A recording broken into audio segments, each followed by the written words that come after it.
Hello there, ladies and gentlemen. We are back. The Fandom Collective is here today to entertain you, is what we are going to say. The Fandom Collective cards are funded, and I don't know what rhymes with funded. So, Flip, how's it going, man? Good. How are you, man? I'm sitting here trying to think of what rhymes with funded now. Thanks.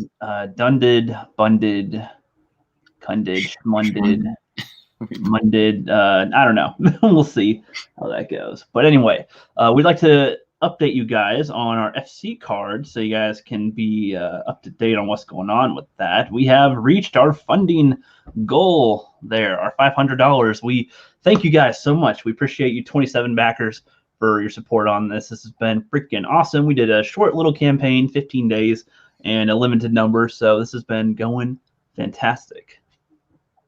It really is fantastic, man. Thanks so much, guys, because really you're helping us help you. And it's such a strange concept. I know a lot of people don't do that. They don't realize that, that's what this is. It's for the community. So, of course, it's for Daniela, too, because she's an amazing artist. But, yeah, we reached the goal. So now this set gets made. It's going to be amazing. And so thank you. Heck yeah, and that comes with that little QR code on the back that you just go with your phone, bloop, and it takes you right to their YouTube channel. An awesome ass little feature right there. Yeah, we thank you guys for that, and we plan to do more of these in the future, and it's just been a freaking awesome little ride there. I'm going to show a little glimpse of a couple of the people that are on there, so you guys can get a little taste as well. There, we got Hey Viv as one of the cards, an awesome YouTuber, awesome member. It's going to be a great filmmaker one day, I imagine. Without a doubt. And that's a great card. Beautifully done. Indeed. Good lighting, good background there, all shining. Anomaly, of course. I've been known him since he was a little noms, around the $1,000 sub range, and he's just blown up since then. I'm proud of that dude. Still keeping it real. I love his little smiley. He takes like an emoji and makes it freaking better. Yeah, he does. Exactly. Love that. And then, of course, we got our Atlantean patron as well, and freaking awesome thing. I love the font that she used for the Atlantean. Yeah, that looks really good. And he looks like a rock star because it says guitarist right there. I'm like, I just imagine him like with his guitar like in his hand down there. You can't see it. He's about to whip it up with them heart sunglasses on and like shred. He'd be the only Atlantean in the water with the guitar, I would think. Oh, absolutely. He's the Atlantean rock star. Hell yeah. Yeah, man. Imagine that being your title in there. Yeah, I'm the Atlantean rock star. Kick ass, make some cool ass beats and jam it all day long, buddy. Right. Hell yeah. The Atlantean's guitar catches on fire while he plays. So awesome. Indeed. Love it. Love it. All right. So we'll be doing updates on that as we go. We're in our last 12 hours, pretty much. It's like down to the less than 11 hours, I think, now. We're reaching on 10 pretty soon. It'll end by midnight Eastern and 9 p.m. Pacific. And we've already reached our funding goal, so we appreciate that. So any extra support since then, that'd be great. The link to the Indiegogo is in the description of the video, and I'll post it in the chat right here as well if you guys would like to check that out. It's got 25 content creators in the set. It's got one extra collective card as well.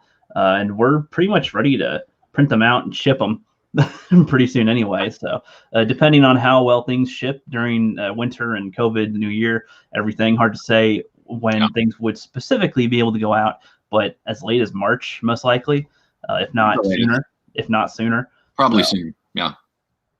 So heck yeah. But all right, so I want to also say we almost forgot. Go ahead. Yeah. Thank you, Josiah, and thank you, John Talks, and thank you, SC Reviews, guys. You sharing this out, the Indiegogo, it meant the world to not just us. It really meant the world to all the creators that are in these cards.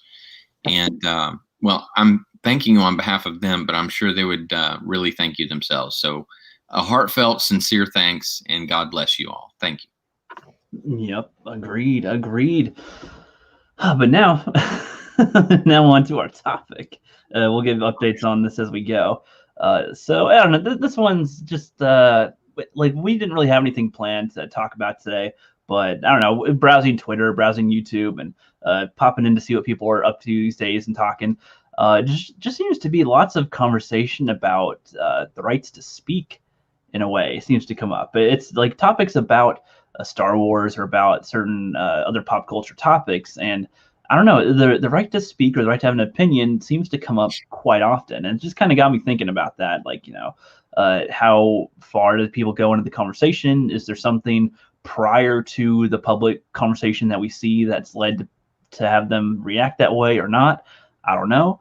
From what I could tell, it's just kind of tough to say. Like, Flip, what do you think? So, do you when people like are talking about the right to have an opinion on something, I kind of consider it as that's a given no matter what, so it never needs to be stated, and then have the conversation as it goes. But what do you think? Yeah, I understand. I guess like a knee-jerk reaction to say I have the right to do or say whatever, considering how things have been for the last couple of years and how it's culminated in this last 6 months, where we are actively being censored on certain social media. There's no denying that, and if you're denying that, then you aren't keeping up with reality. So I get the knee-jerk reaction, like I said, bro. I don't think that it's very important to say otherwise. We had talked off screen, and I agreed with you that right off the bat, when you say something like, well, I have a right to say something, then you're sort of, what did you say? It's like you're going Well, off. it just seems redundant to say, I guess. It's just like that's what the whole conversation is in the first place, is that you're able to speak and say whatever about anything, which I guess there's more, because there's been a different wordings around with it, like I don't want to hear this, or I want to hear this, liking that. And I don't know, the conversations.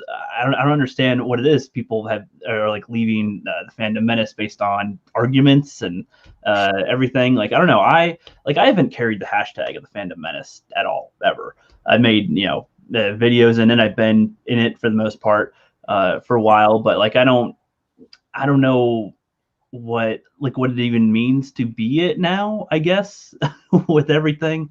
I mean, that's why I kind of like with the Fandom Collective, I guess it's like, rise together and collaborate. Like, it's specific things can be defined to it, but I don't know. Is it about voices just being heard now? Is it this? Like, if you're to ask me what the Fandom Menace is, I don't know what the answer is now.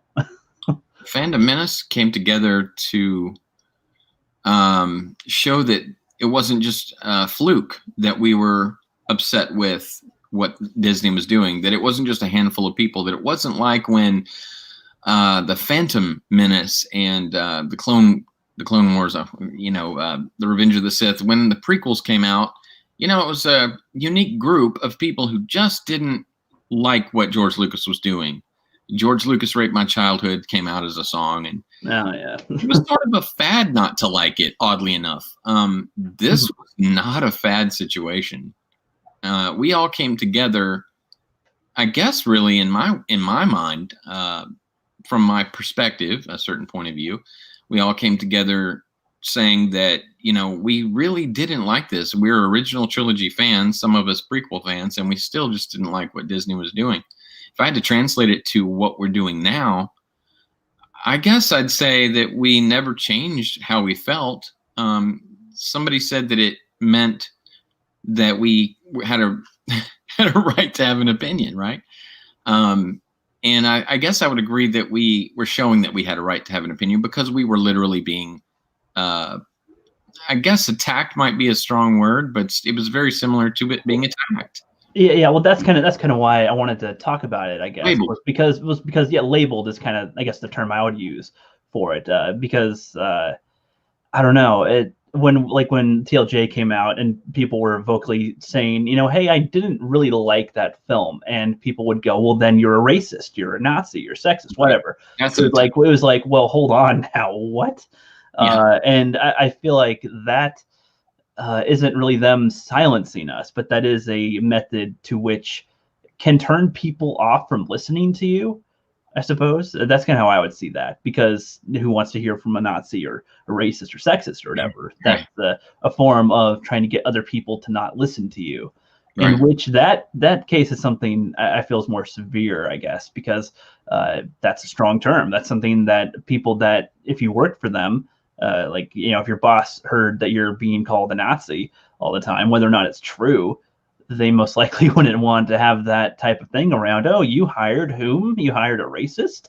Well, that's great. And it's like, no, they don't want to deal with that, whether it's true or not. So that's, I feel like that's a different, that is, in a way, I guess attacking could be described there. I guess the whole point of this is defining the words and what they mean for it, because that was all strange too. This is when a lot of our eyes were open to SJWs.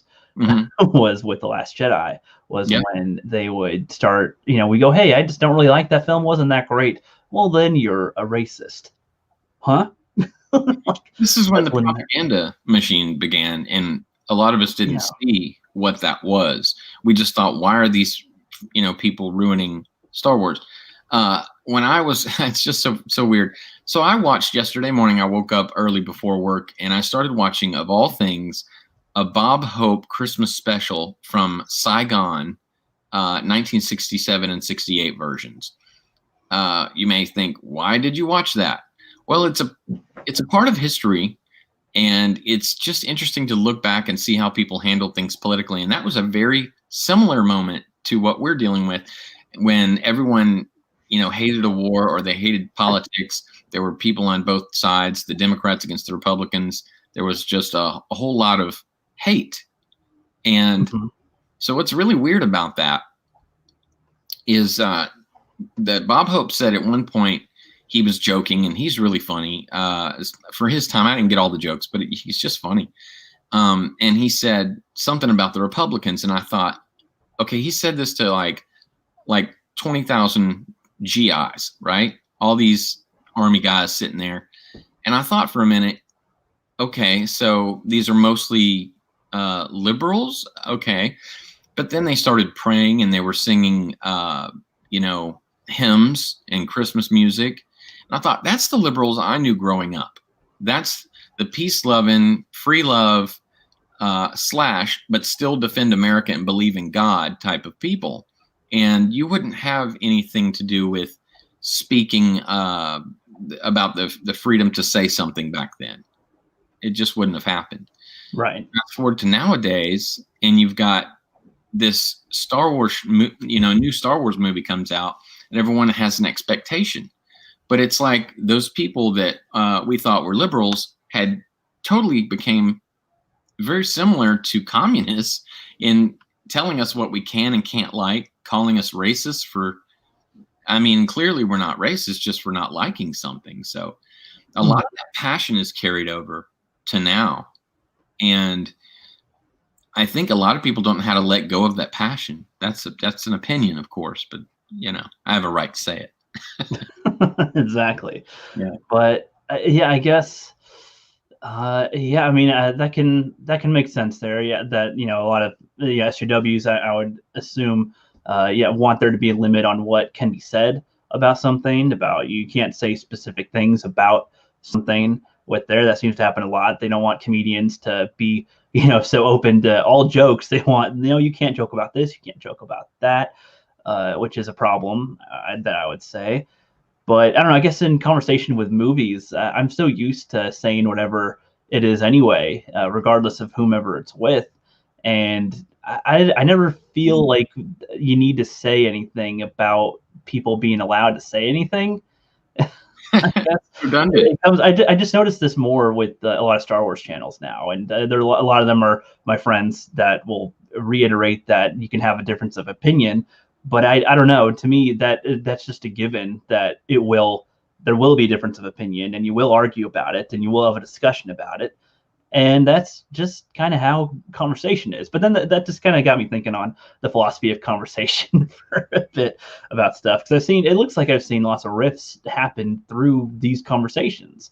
Like yesterday, for example, like Ichibaka, I don't know the guy personally. I know that he's done lots of article research on Twitter and post things that people would say and put them all up there. And I just saw a link, I think it was to Mark with the C's video, which I watched, which was a nice enough video. That's what got me thinking about, when The Last Jedi came out, and he was saying that people were trying to silence people, or they were at least trying to label people that don't like it as something bad that people would avoid. Therefore, your voice isn't being heard. That's not what he said. That's kind of how I was trying to see that that's where that's coming from, and I can agree with that area there. And I don't know, there's so much into the conversation that it's hard to articulate, like what I'm trying to say about it, because anybody can say anything about anything. Like you and I, for example, you like The Mandalorian, you like that show. Yeah. I don't give two shits about it. I don't ever feel like I would need to tell you that you can say whatever you want about it, that you're just going to do that anyway, as Correct. Where I could, say I don't give two shits about it all day long. Nothing about what I'm saying has anything to do with you specifically. Rogue One was more my example, I guess, and most people seem to like Rogue One. Sure. I fucking hate it. I think it's like on the top of my head, I would say it's probably the least worst of the sequel of the Disney films. But and if I were to look deeper into it, I don't know about that. There's a lot of things that I'm kind of like, oof, there's a lot of issues here.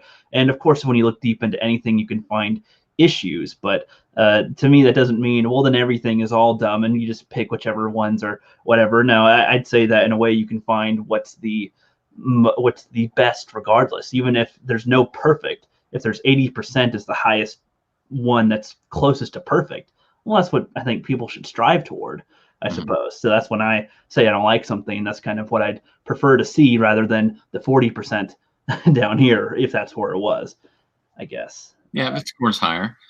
But we don't always agree. And why should we? Disagreeing is more enlightening for both of us. I may have good points for why I disagree. And, well, let's be honest, I usually do. He's not listening. Just 1 second. I'm just responding in the chat real quick to a thing. You said that a lot of times we don't agree. Were you referring to with Star Wars with that, or just in general? I said we disagree, but it's more enlightening to disagree. But yeah, I agree. I mean, Black Angus right here is also in the chat. And what's up, dude? Angus and I disagree on so many things, or we end up having discussions all the time. And the whole time is about us trying to explain why we think is whatever and try to convince each other otherwise or sway to think the other way. And sometimes it's a little successful with it. He's one that I think he likes The Mandalorian as well, likes Baby Yoda and all that. It's good for the family. He sees The Mandalorian as a step up from what Disney's shown, like considering Disney and what they've made and how they've presented themselves and everything. The fact that they've made something like The Mandalorian and had like the scene with Luke and Ahsoka and all them in it is showing that they're attempting to do something, even if some people can see it as like nostalgia bait, dangling keys in front. I would also agree with them that says it is kind of dangling keys nostalgia. But, so what? But that doesn't mean, but like I said, yeah, this is kind of what I'm saying. I don't think that is necessarily the case entirely. It's a first step. Okay, so we've thrown a smoothie in their face before. Well, now let's take something they like. You like this, right? Okay. Now let's try the step 2. All right, now let's try to do something else. Now you looking pretty tonight, babe, is like the next phase. I don't know. It's the building block to try to strengthen the audience again. Is kind of how I would see it as well. But in the right direction. So take that step at some point. Yeah, and I'd reiterate that I still don't give two shits about The Mandalorian no matter what they do.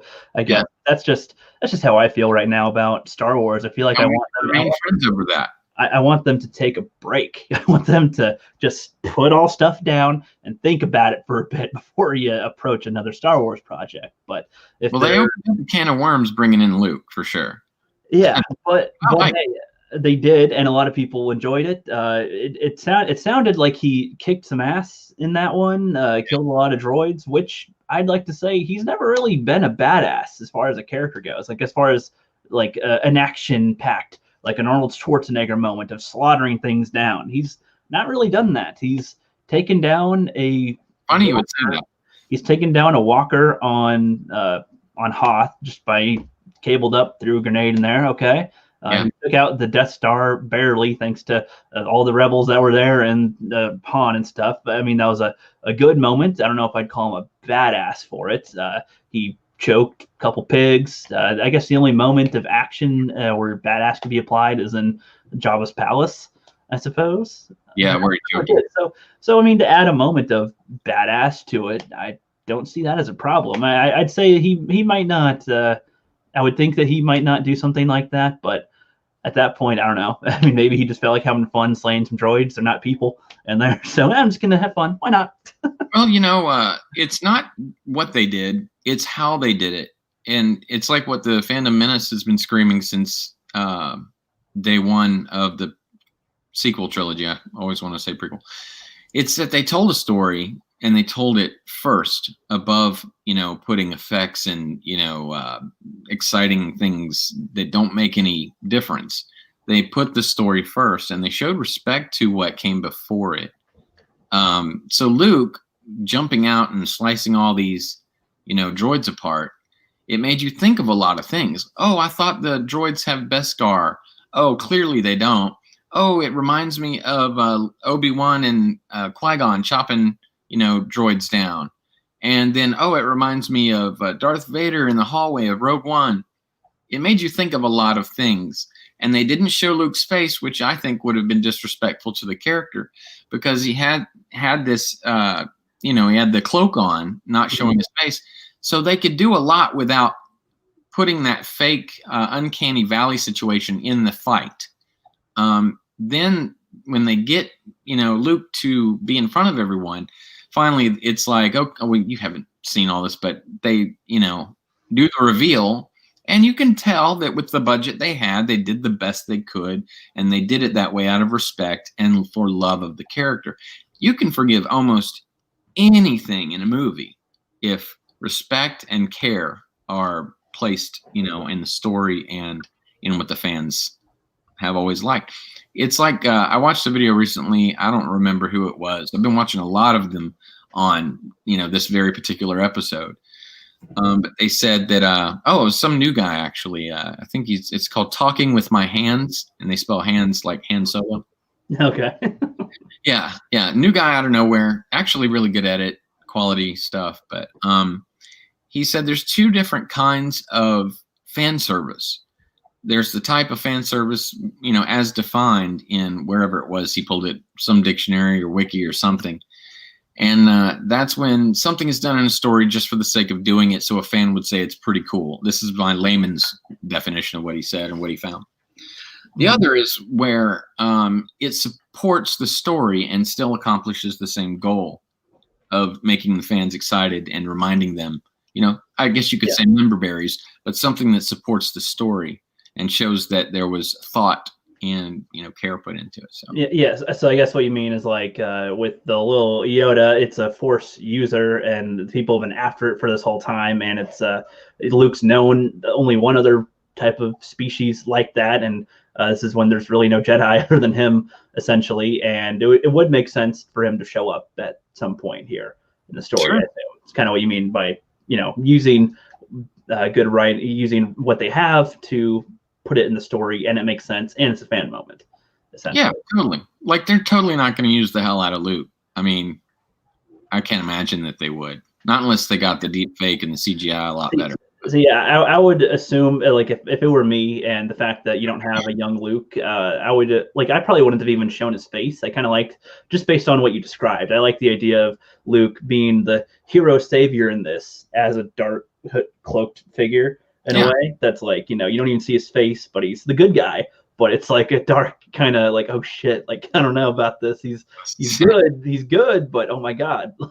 Son of Anakin Skywalker walks in and does what to droids? That's yeah, and then younglings are next. No. I don't know. That seems interesting. So like, I guess this like hearing these kind of things entices me to at least want to check out The Mandalorian again, just kind of see how they do it, because that's what I don't want to comment on is the writing choices that they use, because I feel like that's what makes a story the best. Once you take away the effects and the people in it and everything, the story is what will carry it, which is usually what's been known about the at least original trilogy of Star Wars anyway. And I would say the prequel trilogy too, to be honest. The story might not have been executed the best way, but I think that it's still, when you strip all the effects away, has something there that is memorable. Agreed. So I guess I'll be the first to agree with prequel haters that they weren't perfect, and not all Star Wars is. Some people think that A New Hope and the Empire Strikes Back were the best, and that everything following that has been garbage. And they obviously, without us having to tell them that they have a right to their own opinion, well, they have a right to their own opinion. But you know, well, in everything you watch, there are good moments. But the difference between a good moment and a moment that people have put care and love and thought, thinking about the people that will be watching it, that's the difference. Well, yeah, I mean, it all comes down to how do you criticize something, I suppose. That's what I like to bring it down to. And that's kind of why I haven't made too many videos lately, because if I were to, it would take me a really long time to make them, because I want to be as critical as I can. And by critical, that means basically positively and negatively, like pointing out things that are good in it and pointing out things that are bad in it. And I don't know, then see, this whole conversation goes into like philosophy in so many different ways of like subjective, objective, what's good, bad, what's what are you able to draw from something here. Like a lot of I think if like, again, the Luke thing, I guess, was the main thing on people's minds when I heard about it first. Like when I first heard about it, I was like, they got him back in there for a bit? I mean, okay, I guess that makes sense, just because I've seen Ahsoka was in it. I heard there's the Baby Yoda things, like, probably, for all we know, it's the last of its kind somehow.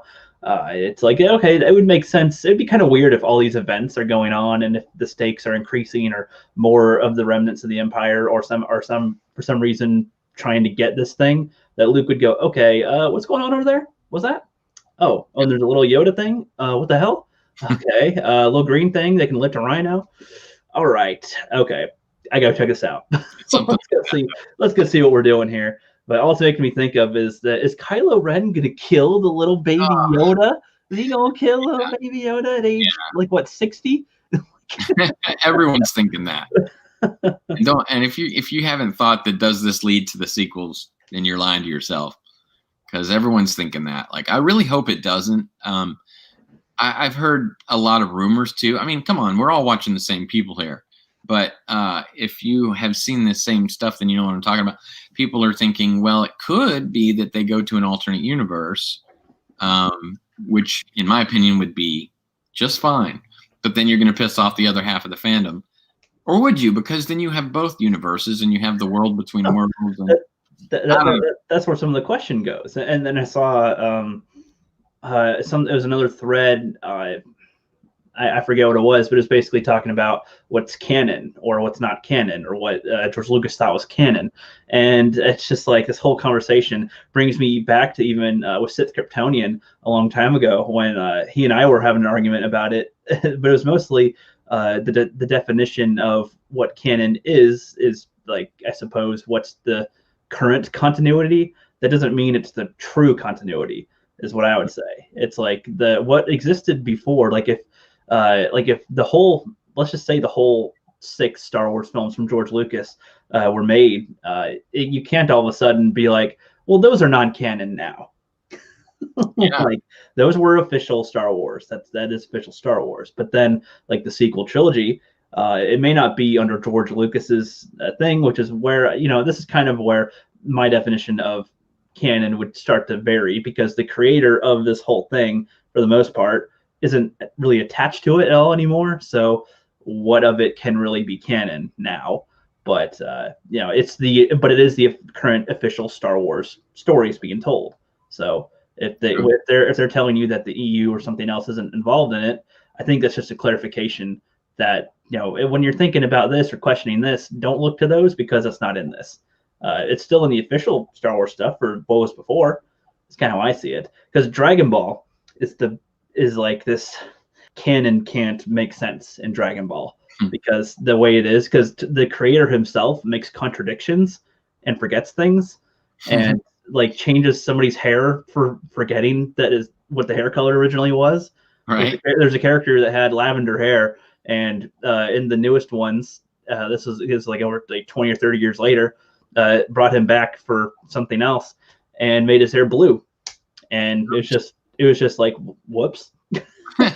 there's characters that are supposed to have tails, and then there's all these rules about tails. And I think the newest kids, they just don't have them. Just they're annoying to draw or something. So he was like, no, I'm not going to draw those, because like he would do the manga and stuff before, and was like, no, fuck it, like they're gone. And so it's like, well, okay. And then it gets into the whole concept phases of what is the real, true, actual thing. And I don't even know, like when I'm trying to write my own ideas for stories, because I want to be a director someday, there's a lot of things that I was going to be for 100% that I've changed to not be that case anymore, or it's going to be this certain way, but because something couldn't happen, I have to change it. And now this is what it is. Like, you know, the fact that I can't have people from YouTube in my house because it's from all around the world. It changes to be where they're not in the house. Just a little bit. That's the story now. Like, I don't know. The whole thing gets kind of muddled, I guess. So things change. That's what you're saying. Yeah. Things are changing constantly. It's not just changed. Things are always changing. And even after Star Wars has been solidified for 40 years, things are still moving somehow. Yeah. Don't know how or why, but things are moving. And George releasing the special features all the time, or the special editions. McClunky. Exactly. It's always changing for some reason. It shouldn't be, but it is. Yeah. And if we're going by the creator is the one of the canon, like he creates the canon, the creator creates the canon, then McClunky is canon, essentially. Canon. But the other ones also exist before. And I don't know, I'd say that you could say that's just as canon as McClunky, because it was official Star Wars. Right. I don't know. It's just I get your point. It's you know, Marvel had Rhodes, the guy who played the War Machine, played by two different actors. Same with the Hulk. That's they don't go in the movie, well, we couldn't get the other Bruce because something happened to him, so we have a different Bruce. He drank a potion that changed his face. They did that in the Beetleborgs. They had the little girl who played the little red Beetleborg. The actress in the first season, the little one, couldn't be in it anymore, so they had her in an episode drink a potion that changed her face, and then had a different actress play as her for the rest of the show. Well, it happens. You know, people either get sick or find a better job that pays better. I mean, if I'm injured, there's lots of reasons for it. Somebody dies, they can't be there to film. Something goes wrong when they're filming their set. They filmed it, but the tape got lost or ruined, and they can't reshoot it. Whatever the case may be.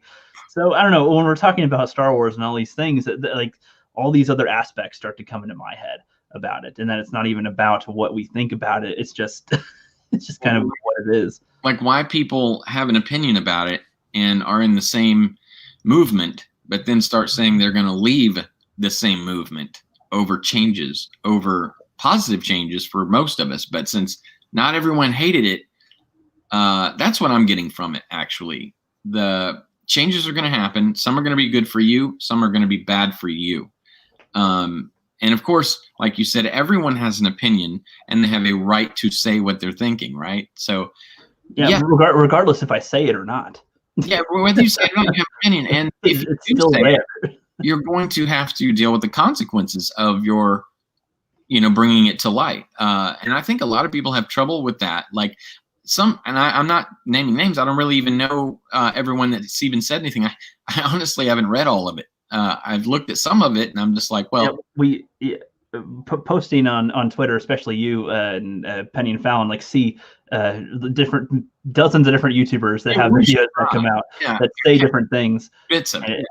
Yeah, so we don't. This is why we're not being specific, because we've just seen flashes of different people saying different stuff all the time, and it's like, okay, like Fallon, Millennial Me is Fallon's account, right? Yeah. Okay, it says, and the rumor that the rumor is that Lucasfilm is going to kill the Disney trilogy.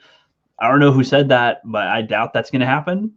But I don't know if they see. This is where, like, I don't know. Kill it meaning what? Like, it's Well, just do you not consider gonna... like I think I saw that same video that you saw, Fallon.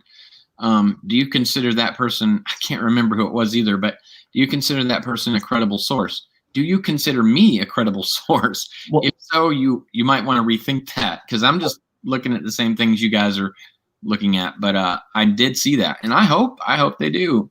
Rookie might not care about that as much as you or I, but yeah, well, because I guess my thing is, even if it's true, what does that mean to kill it? Meaning that new Star Wars stuff they make isn't going to adhere to what was established in that trilogy, essentially. I think the only thing that hasn't changed is that it's all about money. And if the sequel trilogy wasn't making money, which it didn't make the money they wanted, I think breaking even, maybe a little more. Go ahead. Go ahead. Sorry. That's why. I mean, that's all I'm saying is that's why they're going to change it. Plus, it is a benefit to most of us Star Wars fans of the original trilogy and prequels and Clone Wars, because we like that stuff. Not all of that's going to turn out the way I want it. I've actually, if I was going to be picky, and as a Star Wars fan, you all and myself are very picky, maybe the pickiest. There's not everything that I liked. There were things that I didn't like in The Mandalorian season 1 and season 2, but overall, I really loved it. If they go into a new direction that, hey, we're not going to have this lead into the sequels. Well, if they don't do it right, I mean, I'll still call them on it, just like even you. If you don't like what Mandalorians doing now, and then they start doing something you like, you're going to say it. And that's cool. That's what being in the Fandom Menace is about. Expressing your opinion. So it's like you said earlier, man, it's a moot point. It's redundant to say, well, I have a right to say something. Yeah, because it already is pretty much.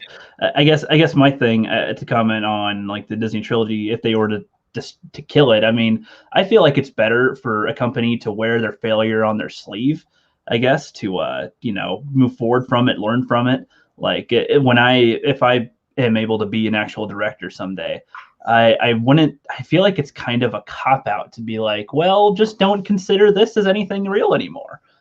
It's just kind of like, oh, so you're just shoving it away. What I think they would do at most is not reference too much from the sequel trilogy, and they would do things kind of like with The Mandalorian, where they're not focusing on what's happened in the sequel trilogy at all. They're focusing on this stuff and what's going on here, and that still exists and has happened, and they may or may not take characters from it here and there, but they're not really gonna center anything around it. They're gonna just step away from it a little bit, but they're not gonna publicly say that they denounce it, because a lot of people still do enjoy the sequel trilogy, and a lot of the especially the normies, we could call them, and liked it or didn't care for it or whatever about it.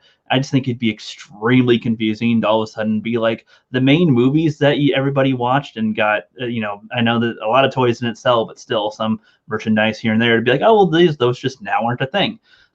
Would be odd. I think it's easier to make the connection from the books, but again, just like with the books, I think they're still official Star Wars.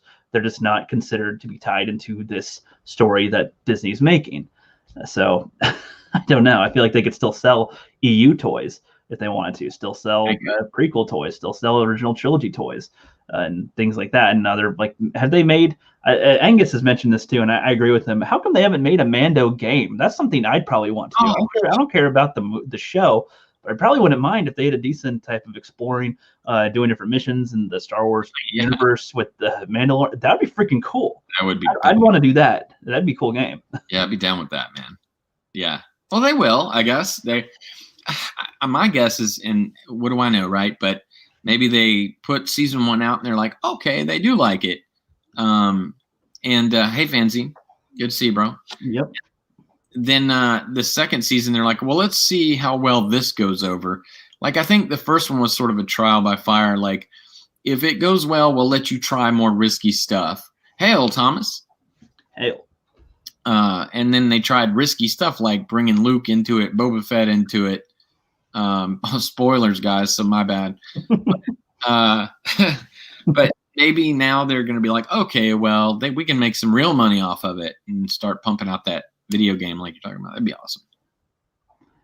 Right. That'd be awesome. So too. And it says, "Why aren't you hating Star Wars with me? I am out." Exactly.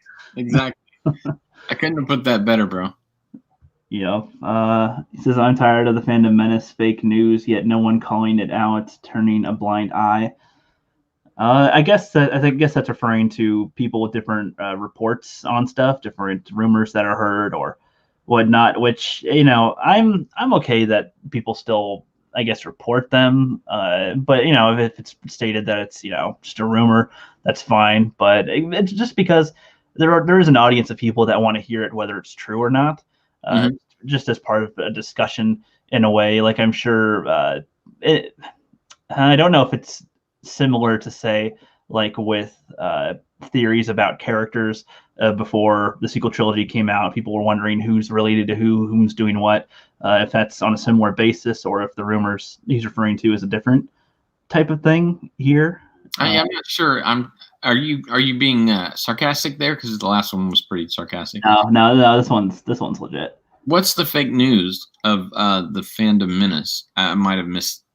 I'm not privy to everything, so. Doomcock mentioned about sources saying Big Red eraser on Disney trilogy. Oh yeah. I think that might have been what he's referring to, because I think Doomcock made a video one time that said something about Brie Larson, and then the next day it was something opposite about Brie Larson that came out. That like he heard a rumor about something, but then it was just completely the opposite, proven the next day or something. I thought you meant the one where he said that Lucasfilm is kicking out all of their SJW people, and that video that he did. So right, I can see where that could be fake news if he's been fed poor information, and then he tries to report it. It might not necessarily be his fault, but yeah, it could be bad news. Sure. Mm-hmm. The Scarif Scuttlebutt podcast. I like that name. This whole time without my glasses, I was trying to make sure I'm pronouncing his name right, because as I'm looking at it, I thought it said Sheriff at first. Nice. And that might be how you pronounce it. It's Scarif. Scarif, yeah. I was making sure. I'm like, okay. He said big companies won't do that in public. I think he's referring to killing a trilogy. It'd be like, okay, we're not going to focus on this no more. But we ain't going to tell anybody we're not going to do that. We're just going to make all these other, like their 10 announcements. One of them had to do with the sequel trilogy, essentially. Yeah. Like what they had the like Power Rangers Republic or something. I don't remember the Knights of the Old Republic. Is that what they're doing or what? Yeah, they were trying to do a Knights of the Old Republic, and they put out that terrible artwork. Or wait, was it the Old Republic or New Republic? New Republic, maybe. Knights of New. I don't remember. I don't know what the hell the announcements. Very memorable, yeah. She said, "What's that about? What's so bad about normies?" Oh no, there wasn't anything bad about normies, but I was saying my whole point was that a lot of normies would like the sequel trilogy, or they do like it currently. So to say this is why Disney wouldn't kill it, because that's still that may not be where their strongest amount of funding is from, but that is where a big portion of it is from and everything. And like it seems like now they want to have the best of both worlds on all this, so that's hard to say. Black Angus says, how could people cry about EU getting canned, then celebrate another fandom losing what they love about Star Wars? How could people cry about the EU getting canned, then celebrate another fandom losing what they love about Star Wars? Oh, so I think he's referring to the Disney trilogy thing. Like if they're upset that the EU was canned, and then if the sequel trilogy got canned and they're happy about it. Yeah, I think that's what he's referring to. Yeah, that makes sense. I get it. Like they're all like, hey, why'd you destroy it and call it Legends? But then when somebody else's lose their what they love about it. Yeah, I understand that. If I was a sequel lover, and then he just said, well, we're canceling all that, I would be upset. And I don't think that's fair either. But irregardless, I still want it to be gone. I want it gone. I mean, so don't take me too bad there, but Yeah, I literally just if they do keep it, I would be okay if they did the fixes the right way. It would literally have to be. I don't even know if it's possible, man. I just don't even know. But you know what I do? I just ignore it. Yeah. Well, and that's kind of what I meant by like in the sense of they're not going to pay attention around referencing the sequel trilogy too often going forward. If that's their definition of killing it, I'd be fine with that. But I feel like a full-on upright denouncement of it would be a bad move as well. Like people investing in Disney would just be like, I don't know where to go. You guys are here and you're over there and you're doing this and that. What are you doing? Like, yeah, it's like in a sort of like a simile. If you had a mom and a dad, right, and you had a brother, and your brother always got his ass beat, right, for doing whatever, and you always laughed at him, but then the situation got turned around. It's still the mom and dad doing the, really terrible beating. What's up, Classic Lou? Thanks for coming by, brother. But, it's still the mom and dad doing something pretty horrible to their kids, irregardless. Yeah. So you don't like what they did, but then all of a sudden they change it for you, and now your brother doesn't like what they're doing. So I get that aspect of it. Yeah. They're going to follow the money. They're always going to follow the money. I agree. Black Angus says they shield themselves with rumors all the time. Yeah, well, I guess that's YouTube. So, yeah. That's true. It says like Captain Marvel being recast. Yeah, that's the one he was referring to with Doomcock, I think. Oh, okay. Was because he said like that that Marvel's going to distance themselves from Brie Larson, and then I think it was literally the next day they announced what she's going to be in next, and so right. It's kind of like, how much is your rumors? What is that? What is your? I don't know. So that's a good point of contrast there. That's like, I don't know. Well, it's like I was saying, Rook. He got some bad information. The thing about getting, a really good source, and I'm not saying I have one. I certainly would tell you if I did. But if you get some really good information from them, right, and then you make a video and it works out, and guess what? You were right, and the source was right. Boom! People give you credit. Then all of a sudden you don't realize it, but this other source is getting bad information, even though if they're a trustable person. So then it comes down just like the old game where everyone stands in a line, says something at the beginning, by the end of the line, it's completely different. That's what that sounds like to me. Maybe not necessarily Doomcock's fault or whatever, Nerdrotic or whoever, but it happens. It happens. Yep. Millennia Fallon just reminded me completely. I completely forgot about the High Republic. That's separate from all their announcements they just made, right? Yeah, I think so. Yeah. Because they announced like 10 or so shows. Yeah. Just recently, and I completely forgot about the High Republic. And that was announced months ago. Or that was with the dinosaurs on the whiteboard, right? Right. The whiteboard on their ideas. I completely forgot about that. Must have dinosaurs. Lots of dinosaurs. Yes. Well, it's not even a movie that they're doing, was it? I think it was just books and. Well, I think it was a whole assortment of different things. You might as well throw in cassette tapes because I don't. It's just everything. Right. On there. Yeah. Okay. Some weird stuff. Daytona Falls in here says, "Yo, what's up, guys? What's up, bro? What's up, bro? Like seeing you around." He always has the. Hold on. For me. I always watch his videos because of awesome thumbnails. Yep, that's great. Okay, not my Star Wars. Yeah, my bad. I was trying to type that into the chat before, but I guess I didn't click enter on that. I was trying to answer your question. He said, "You never answered me. How many cards has Daniela created? The virtual cards, not the Indiegogo ones." It's like around 160, right? Yeah, 163 or 8. I can't remember. I have to recount them, but yeah. She's made like 160 digital cards, not physical cards, but digital ones. We've got 26 total physical cards at the moment, but yeah, 160 digital. We've had her stop for a bit so she can. She's doing school and work and stuff, and letting her focus on that and getting these ones going.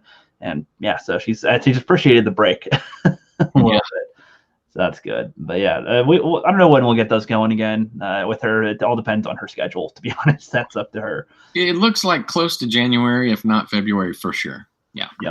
Yep. Angus says, I'd agree, but people planned fake Star Trek news on Reddit. Planned fake Star Trek news on Reddit, and Doomcock and friends ran with it. Busted. I do notice that Doomcock does use a lot of Reddit stuff. But maybe if he had this, like I said source earlier, but I've noticed the Reddit stuff, but and that was the Star Trek ones. I don't know that I paid attention to that very much, but man, anything's possible, you know. If you run with it, you got to run the risk. I think that he does qualify his remarks with saying this is where I read it, but I don't know. Did you read it on a Reddit? I read it on Reddit. Yep. Classic Lou says, "Hey, must erase the Disney sequel, the Disney Star Wars trilogy." Okay. So say the cats in the box, Chilliwatt and Shelterin. I don't know what that's referencing. Yeah, I'm not quite sure. CG. I was trying to, if he said Schrode. No, I don't know. Cat in the Box makes you think of Schrodinger's box. Yeah, Schrodinger's. That's different. I don't know. Yeah, classically, you got to clarify that one. I have no idea what that means. Sorry, bro. On there, Flip without a beard is just Edith Bunker. Edith Bunker, Archie's wife. Thanks, man. You prick. That's an oldie reference there. I'm trying to think. Those were the days. Does that help you? Nice. I love you anyway, you turd. Hell yeah. Let's see. Daytona says, oh, Flip. There you go. Phantom Collective. Yeah, digital. Wow, cool. Yep. Thanks, brother. Appreciate you coming by with that. Speaking of which, let's take a look at the cards real quick while we're here. They probably haven't moved too much. I haven't been putting the link in the chat, which I will do right now as we speak. Let's see. I'm gonna refresh the page, And yeah, so we got 27 backers on there. We've got 25 different content creators in there, along with a special Fandom Collective card. And yeah, we plan to do more in the future on these. We've got a QR code on the back of the cards so that with your phone, you can just scan it and go right to their YouTube channel. This way, we have it with people big and small. So even if you're getting the pack to have somebody that you want in there, you can have YouTubers that you might not have known about and want to check them out as well.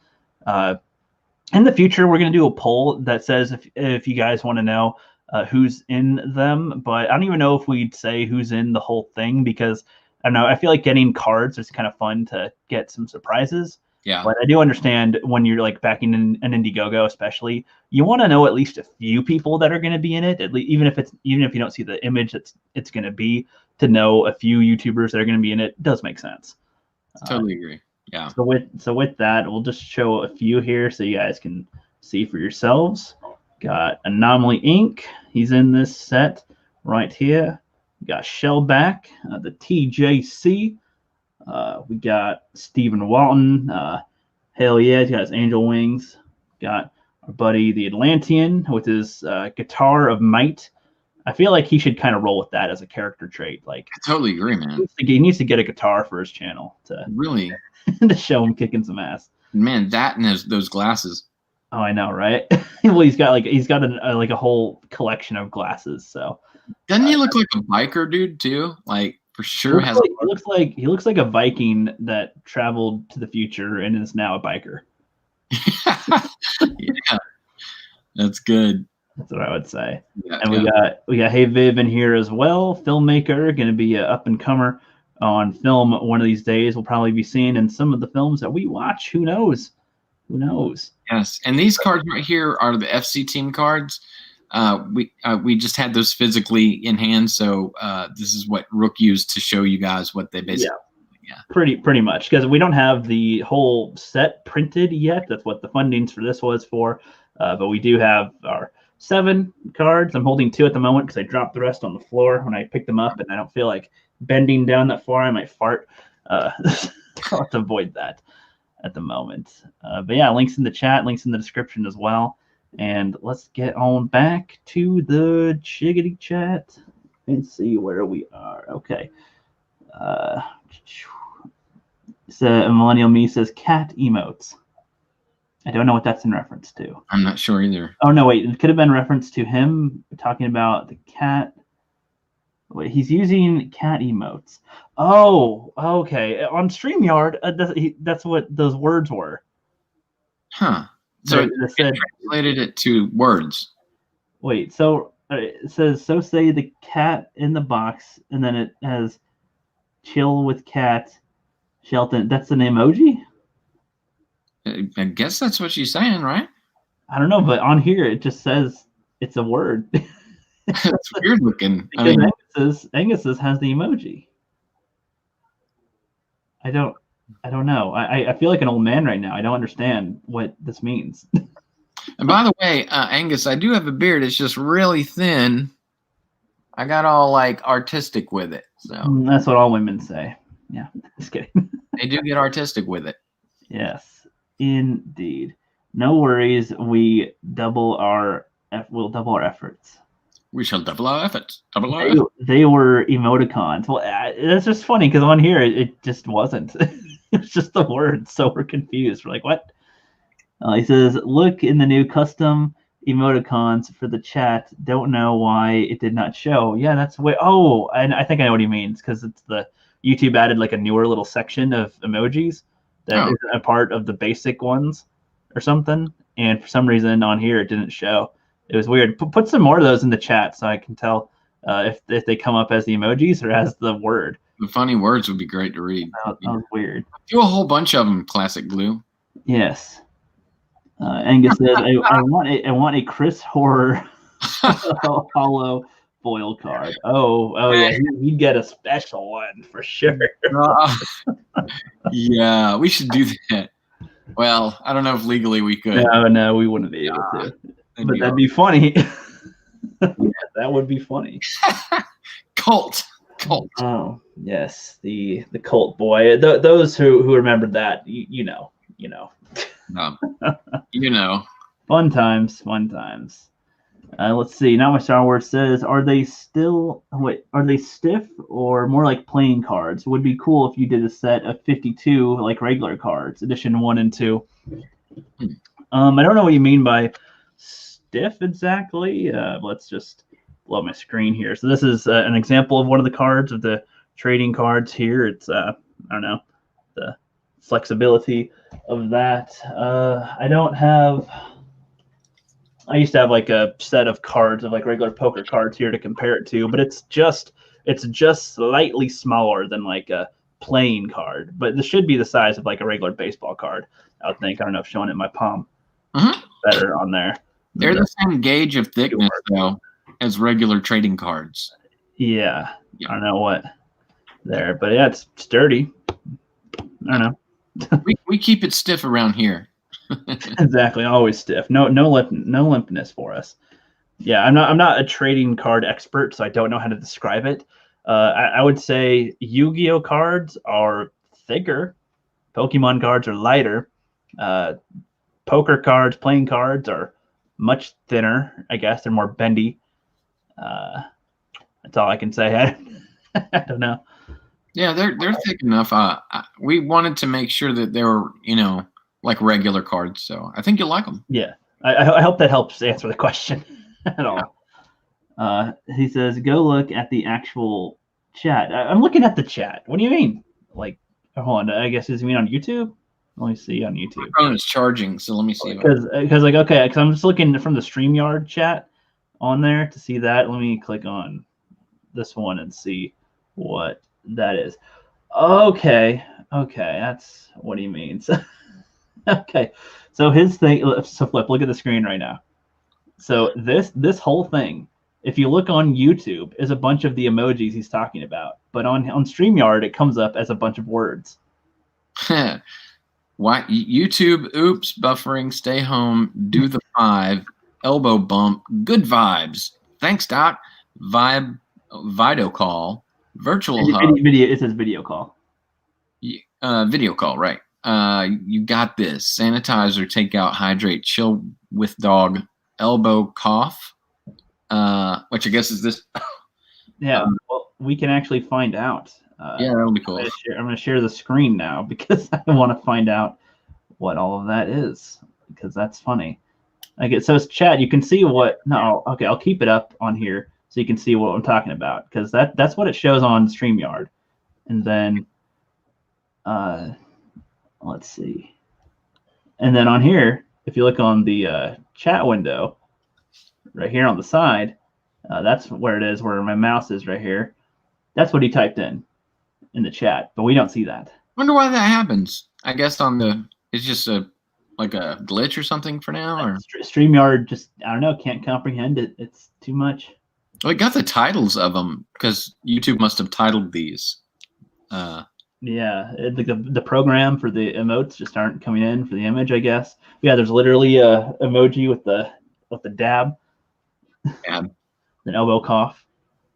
That's funny. Dab would have been shorter, but yeah.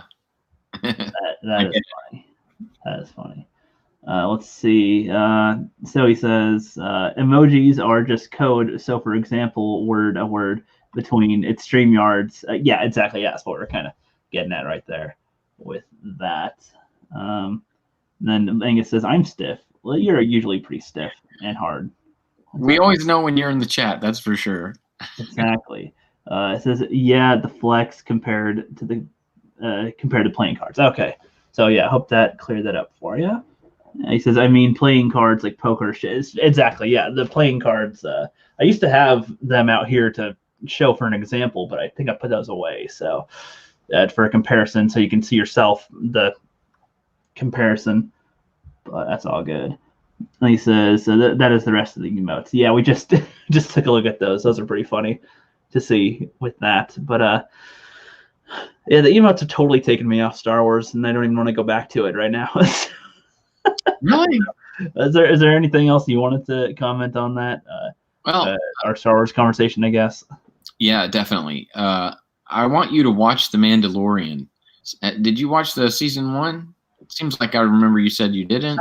So Angus and I recorded. This was a while ago, and we recorded my reaction to watching the first 3 episodes. We were gonna put them up on my channel and his channel, but I was trying to.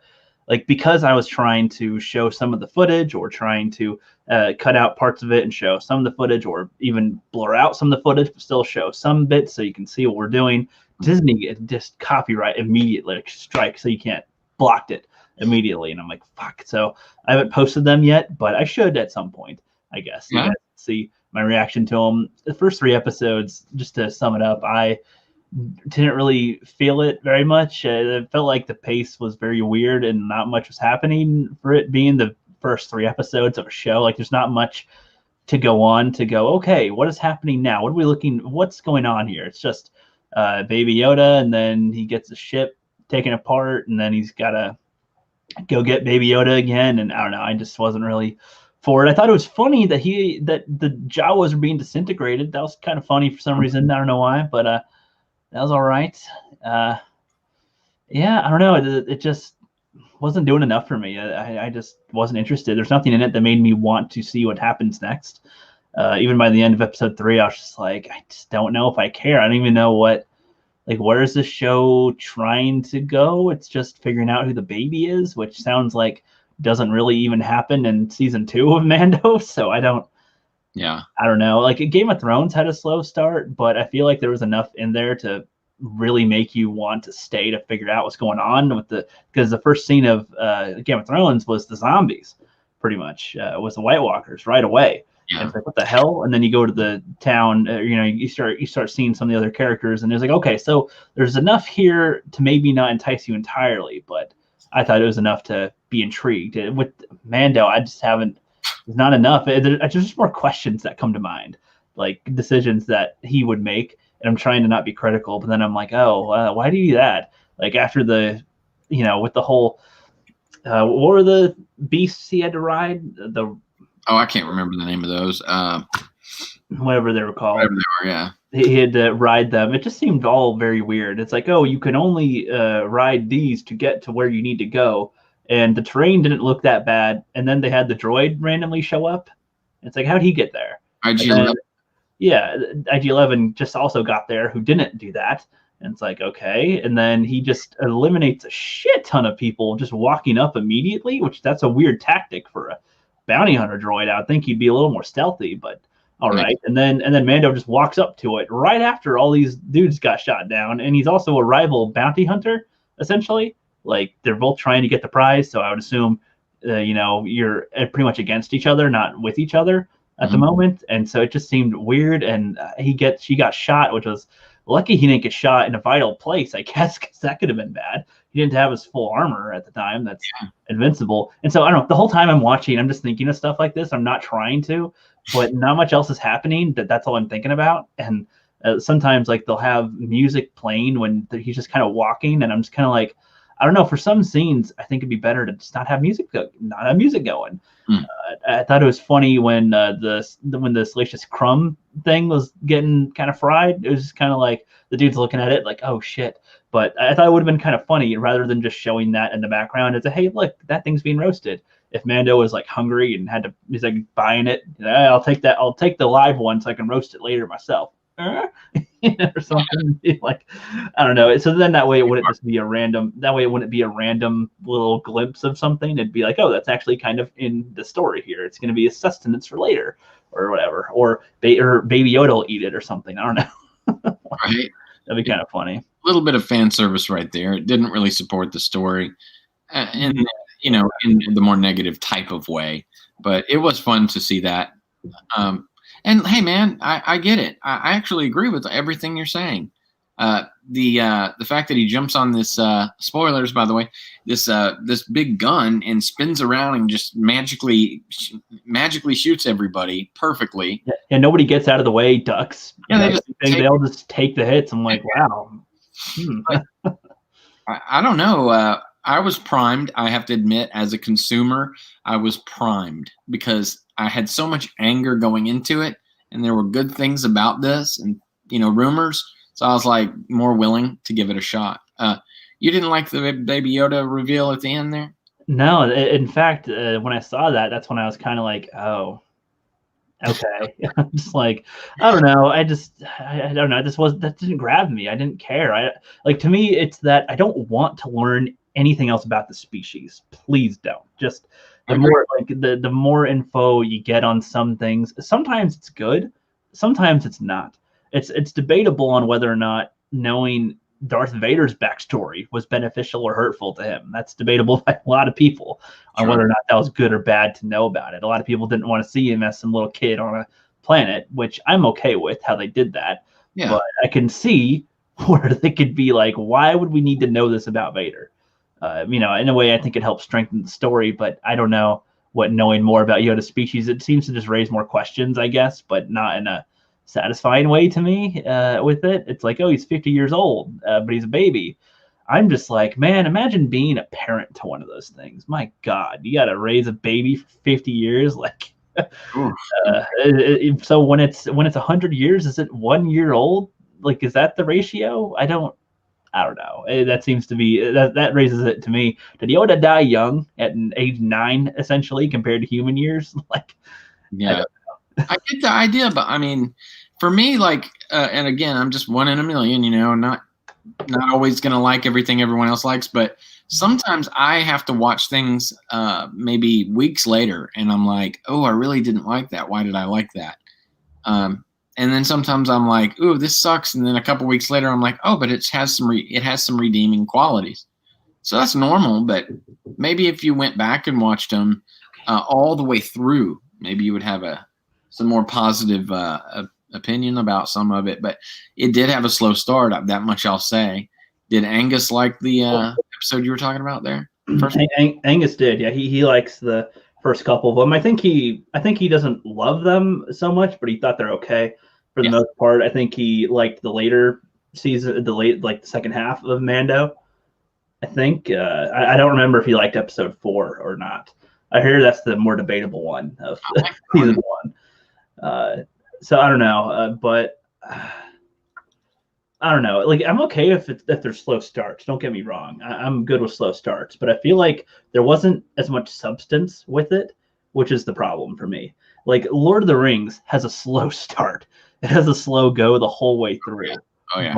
But everything you're seeing, it kind of is important for later, or it's everything kind of connects or has a connecting thread, cylinder of some kind. Whatever's being shown isn't just let's just forget about it now and we never see it again or something. It's just or it's just a whatever thing. It's like it will be in use at some point later. Don't you worry. So so I guess if anything, it could be that when I watch things now, I like to see that type of connecting thread. Mhm. And I don't know if Mando will do that because I feel like in just the first 3 episodes, there wasn't much there to establish anything. It was just he's got the blue guy and doesn't like droids, I guess, but that's kind of contradicted with how he talks to IG 88 or 11 or whatever. It's kind of like, okay, it's a little weird. And I don't know. The whole thing with the blue guy only established that he has, like, I don't even know. What did that establish? Like, what did we learn? What did we learn from Mando with when he captured that blue guy in episode 1? I think that it establishes him as a bounty hunter, which yes, but when you see him, practicing it, it gives you more insight into his character, how he handles things.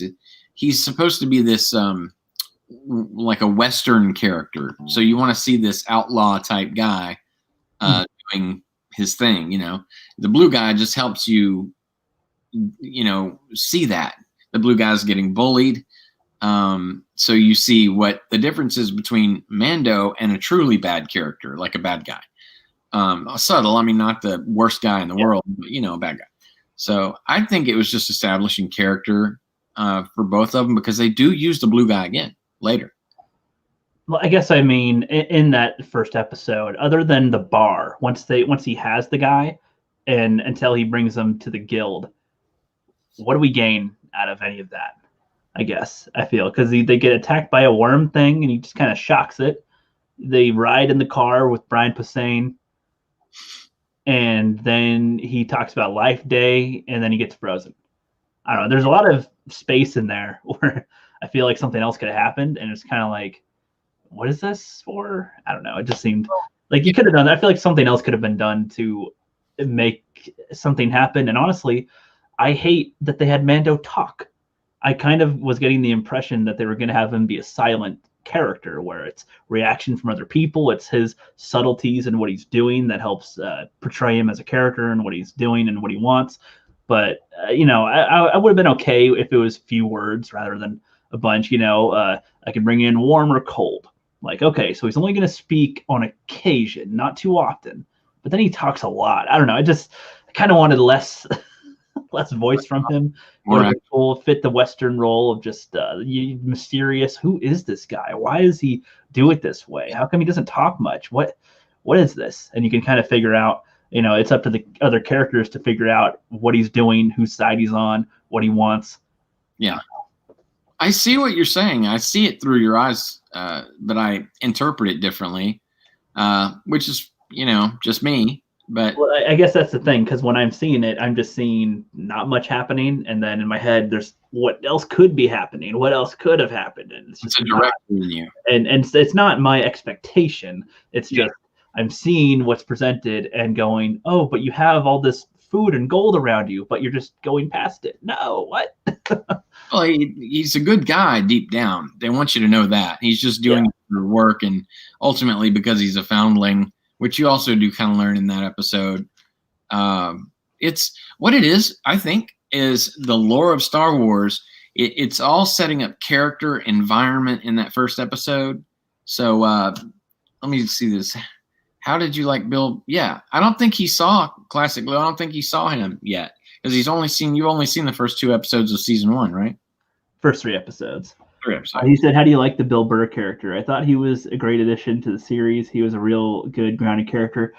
Well, that might be. I mean, I've heard that the second half of Mando is better than the first half, which that might be the case. I know Bill Burr's a funny-ass dude. I watched him for years, even before everybody else around here started to notice him. I don't know if anybody else was fans of him before he was more famous, but I'd see his stand-up specials on Netflix and freaking love him. I hadn't heard of him before, to be honest with you. He's had great stand-up specials. I've seen. Yeah, it's pretty good. I like it. Oh my gosh, Rook, that IG-11 arrival scene and elimination was epic. See, I can't call that epic. It's just, it's bizarre the way that's how it happened. It's like you can have something epic, I guess, but that, I don't know, the way that happened was nonsensical. That's how I would describe it. It was just like everybody's behind cover, but when they're being shot at, they don't take cover ever. And he just, so I don't know how many times he gets hit, but I don't know if that many lasers can't take him out, how come the Empire never had these things as like an army? Like, screw stormtroopers at this point. Like, have 5 of those, send them in, and well, it's not even Vascar. I'm just saying the IG-11. Just have more of those things. Oh yeah, those are like badass. Have them if they can take out a whole village of people with by itself and tank hits all the time.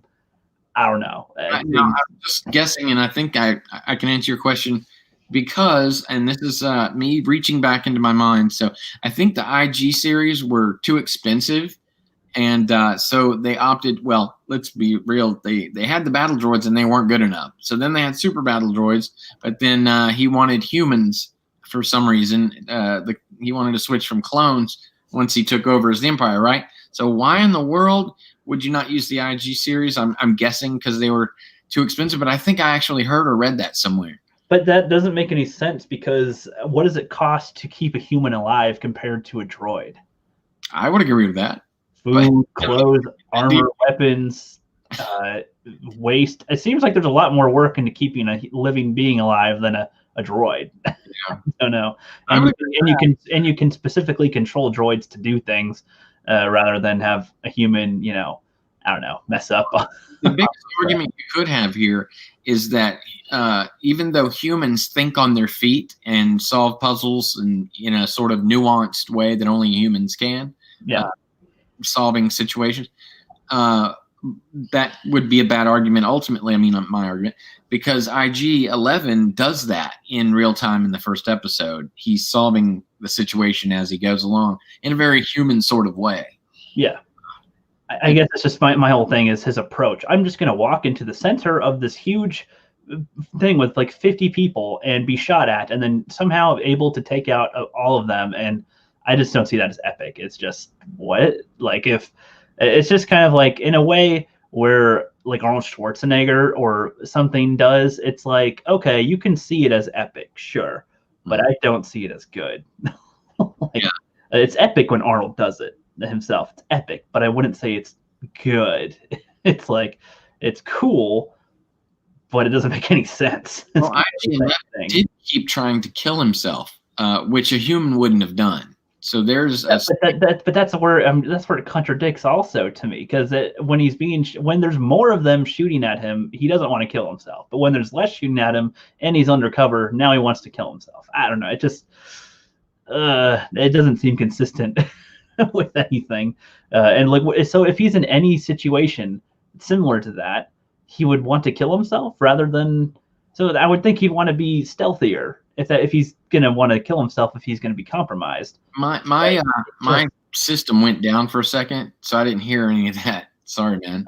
That's okay. I was saying like it doesn't make sense when he's undercover and he's being shot at by less people. He wants to self-destruct, but when he walks out in the open and is being fired upon, he doesn't think self-destruct is a good idea. It's like it seems like the design doesn't make any sense. If you're a bounty hunter droid, why would you put yourself in direct line of fire if you're worried about being destroyed by them and being recovered? Why would you risk your body then?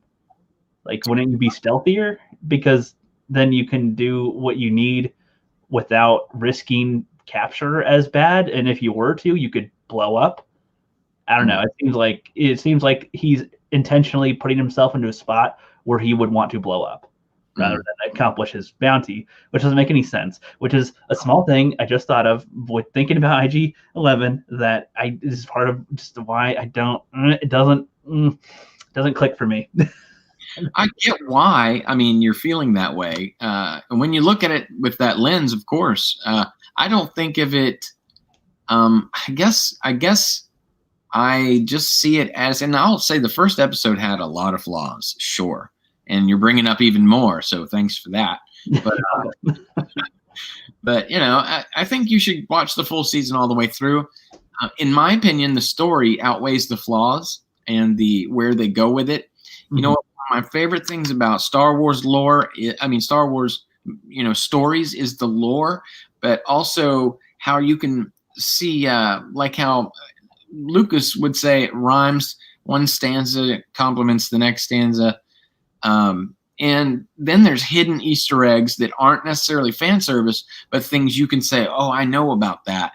And people would be like, oh, I didn't know. And sometimes you just keep it to yourself and you're like, damn, that was thinking things through. Man, you talk about this first episode, I feel like maybe I didn't think things through, but I still like it. I think it's a raucous, fun ride. And you have the right to like it. I have a right to like it. I mean, it doesn't change my opinion of liking it, but it does change my opinion of some of the things they could have done better. Sure. Yeah. And I mean, I guess Mahler did a good breakdown of this with Shadiversity. Shadiversity liked it, and Mahler and Rags didn't, and they were just discussing it going through the episodes. And it's like, I like their discussion there. And even Shad, like, he brought up some responses to some of their criticisms that I thought was pretty good. I'm like, well, that's actually kind of a good point there. It's not as, you know, bad as some things was said, or if something was clarified in the episode that clears it up, well, then it's not, it becomes a little less bad when if it's stated in the episode about something that can clear it up that could be easily missed as well. Yeah. But I feel like we could talk about stuff like that all day. Let's go on. So episode 4 and 5 are the worst in the show. I love episode 10. I support Frog Lady Genocide. It's a second guess. That's funny. All right. It says, you are in denial, Rook. You know you cried buckets when Goku touched Mendo's face, then was taken away as camera lingered on Gargo's. What? Are you frozen, Flip? Yeah, you're frozen. Okay. I was like, what? I don't know. I think you meant Gorgo? You are in denial, Rook. Oh, and by the way, guys, I'm not leaving. My internet's not cooperating today, so I'm still here. But you know, you cried buckets when Goku touched Mando's face, then was taken away as camera. Yeah, I mean, you were not. He hasn't seen that. Well, no, I think is he talking about with Mando? You lingered on that. I think he's talking about episode 1. No, he's talking about the finale, right? Well, he said when Gorgo touched Mando's face and taken away. Oh, taken away. Oh, that didn't happen. Yeah, I have no idea what that is. Classic clue. I haven't seen that part. He just has no idea. That's why I'm trying to tell him to watch them and ignore a lot of things and pick on it later. Just watch it with some popcorn and not really think too much about it. So I don't know. That's the thing though. Whenever I watch anything, I'm always thinking. I can't just not. But I know what you mean. Watching it all the way through could answer questions that I have as well. Yeah. That's true. And it says, "Baby Yoda, Baby Yoda, Baby Yoda, Baby Yoda, Baby Yoda, Baby Yoda, Baby Yoda." Yep. Indeed. It's a wagon train western to the stars, Rook. It's not rocket science. Ask what? Gene Roddenberry. Well, I know it's not rocket science, but regardless of whatever it's trying to be, I mean, I haven't seen too many westerns, but I'm sure that it's not. There's 60 guys. Cowboy walks up to 60 guys with no protection, gets shot at, and goes pew pew pew pew pew. That would be ridiculous, right? If you just saw Clint Eastwood walk into the middle of like 50 people, and they're all above him in different angles, and he's got absolutely no cover, no anything, and he's just kind of getting shot at, and then also killing them all. Pew! One hit. I don't know. That would be ridiculous to me. Like, there's a scene in Western, I couldn't tell you which one it was, but a guy whips out his gun on his horse, and he takes out, well, I might be thinking of Blazing Saddles. But, you know, whatever. There's a lot of Westerns out there, even Young Guns. Billy the Kid whips out his gun and it takes down 4 or 5 guys doing this, pow, pow, pow, pow. It's never, in real life, that would never happen. But again, it all depends on the context, and that's just what I'm saying. In the context of what we saw, that was ridiculous. And if that was but like I've seen The Good, the Bad, and the Ugly. I think I've seen Young Guns. I'm pretty sure I have. It sounds familiar. It's got the Mighty Ducks guy in that, right? Emilio Estevez. Yeah, he's in that. I think I've seen at least some of that around there. So yeah, I'm not saying it has to be realistic. All I'm saying is that based on what the droid is, that is a weird move. That was my whole point. That's a weird move based on what it is and what it's trying to do. How can it expect to accomplish its goal? I don't care if it's trying to be a Western. If that's what Westerns are, I might not be a fan if that's the case, but I don't know if that means it's good because they walked in the middle of nowhere. Showing somebody good with a gun, I think is something that they do in quite a few of these. I think I saw bits of one called Shane, but that one didn't seem to show anything too crazy. It seemed to be a skilled person doing something that could do it. I don't know. There's, like I said, there's some things that are more ridiculous. Like if we were gonna say like in I guess I want to say Spaceballs even, they kind of make fun of it a little bit. They just have the chick as she's being fired at, they're just whizzing by her. I think one glazes her hair, then she just stands still, lines up, and is able to take out a bunch of them without getting hit. Exactly. It's like that probably wouldn't happen like that, but okay, they kind of admit it's silly in doing it and are not going, this was a skilled warrior doing the thing. I don't know. I wish you had seen it all the way to the finale, because something like that happens, and it would be a great moment to talk about with Luke. But watch it, man. Watch it. I might do that now. So season 2 is over, right? Yeah. Okay. I might try to line up one of these days to do like some type of a live reaction watch party or something. Do a watch party. That would be a lot of fun. Each episode. Because like I won't have it on screen, but I'll be watching it, and people can timestamp follow along if they want. Yeah, y'all can see my reaction to the episodes live. Star Trek sucks. Thanks for telling us your opinion, man. Don't hide anything now. Yep, they were used heavy by the Separatists on Monolith, and they used spears and road speeders. What's that referring to? Using the droids. It was in the Clone Wars, I believe the original animated Clone Wars. Yeah. I don't know what that's referencing. I don't know what it is in my head. The IG 88, the IG series. Yeah. Oh, those droids. Okay. Yeah. Makes sense. Why didn't he hire bounty hunter like Jango Fett? Now it's making sense, huh? Why didn't he hire another bounty hunter like Jango Fett? I don't know what that's in reference to. Who the he you're talking about, Angus? Yeah, I don't know who he is. Or is that just a line? No, I don't know. I'm confused. I'm sorry, I've talked too much. I don't know what I'm talking about anymore. What the responses in the chat are to. The Mando all the way through. The problem isn't IG-11. It's that Filoni is a dumbass. The writing is terrible on Mando. I think Flip froze. Are you frozen? Yep, frozen. Oh no. You can probably comment on that in a sec when you come back. Jeffrey Turner, what's up? Says can't stay for long. Dropped in to say hello there. Well, hello there, General Jeffrey Turner. What's up? Let's see. Going back here, the cat jumps on us. The chat jumps on us. Remember in 2003 Clone Wars, Obi-Wan had to fight Dirge, who was supported by a battalion of black IGs. I have no idea, man. I haven't seen 2003 Clone Wars to be able to comment. I don't know. I think I've seen bits and pieces like where General Grievous attacked like 10 Jedi, which I think is a little exaggeration of his power because I don't know. That seems like a false equivalence to Obi-Wan. Like, is Obi-Wan equal to 10 Jedi? I don't know. I wish it wasn't an exaggeration because I really like that scary Grievous better than the one that ended up making live action. But But I mean, if that were the case, how would Grievous? What would be a satisfying way to destroy Grievous in the movies? Because if he killed like 10 Jedi by himself, I don't know, just showing Obi-Wan doesn't seem that believable. That in a way, that's kind of like, is he equal to 10 Jedi in power? Essentially, I don't know. With more Jedi, there's more flanks you can use and stuff. I don't know. Like I could believe Anakin and Obi-Wan together maybe beating Grievous as a tag team.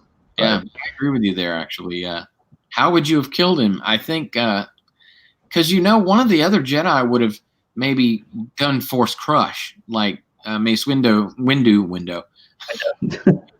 does in the animated series, the Tartakovsky animated series.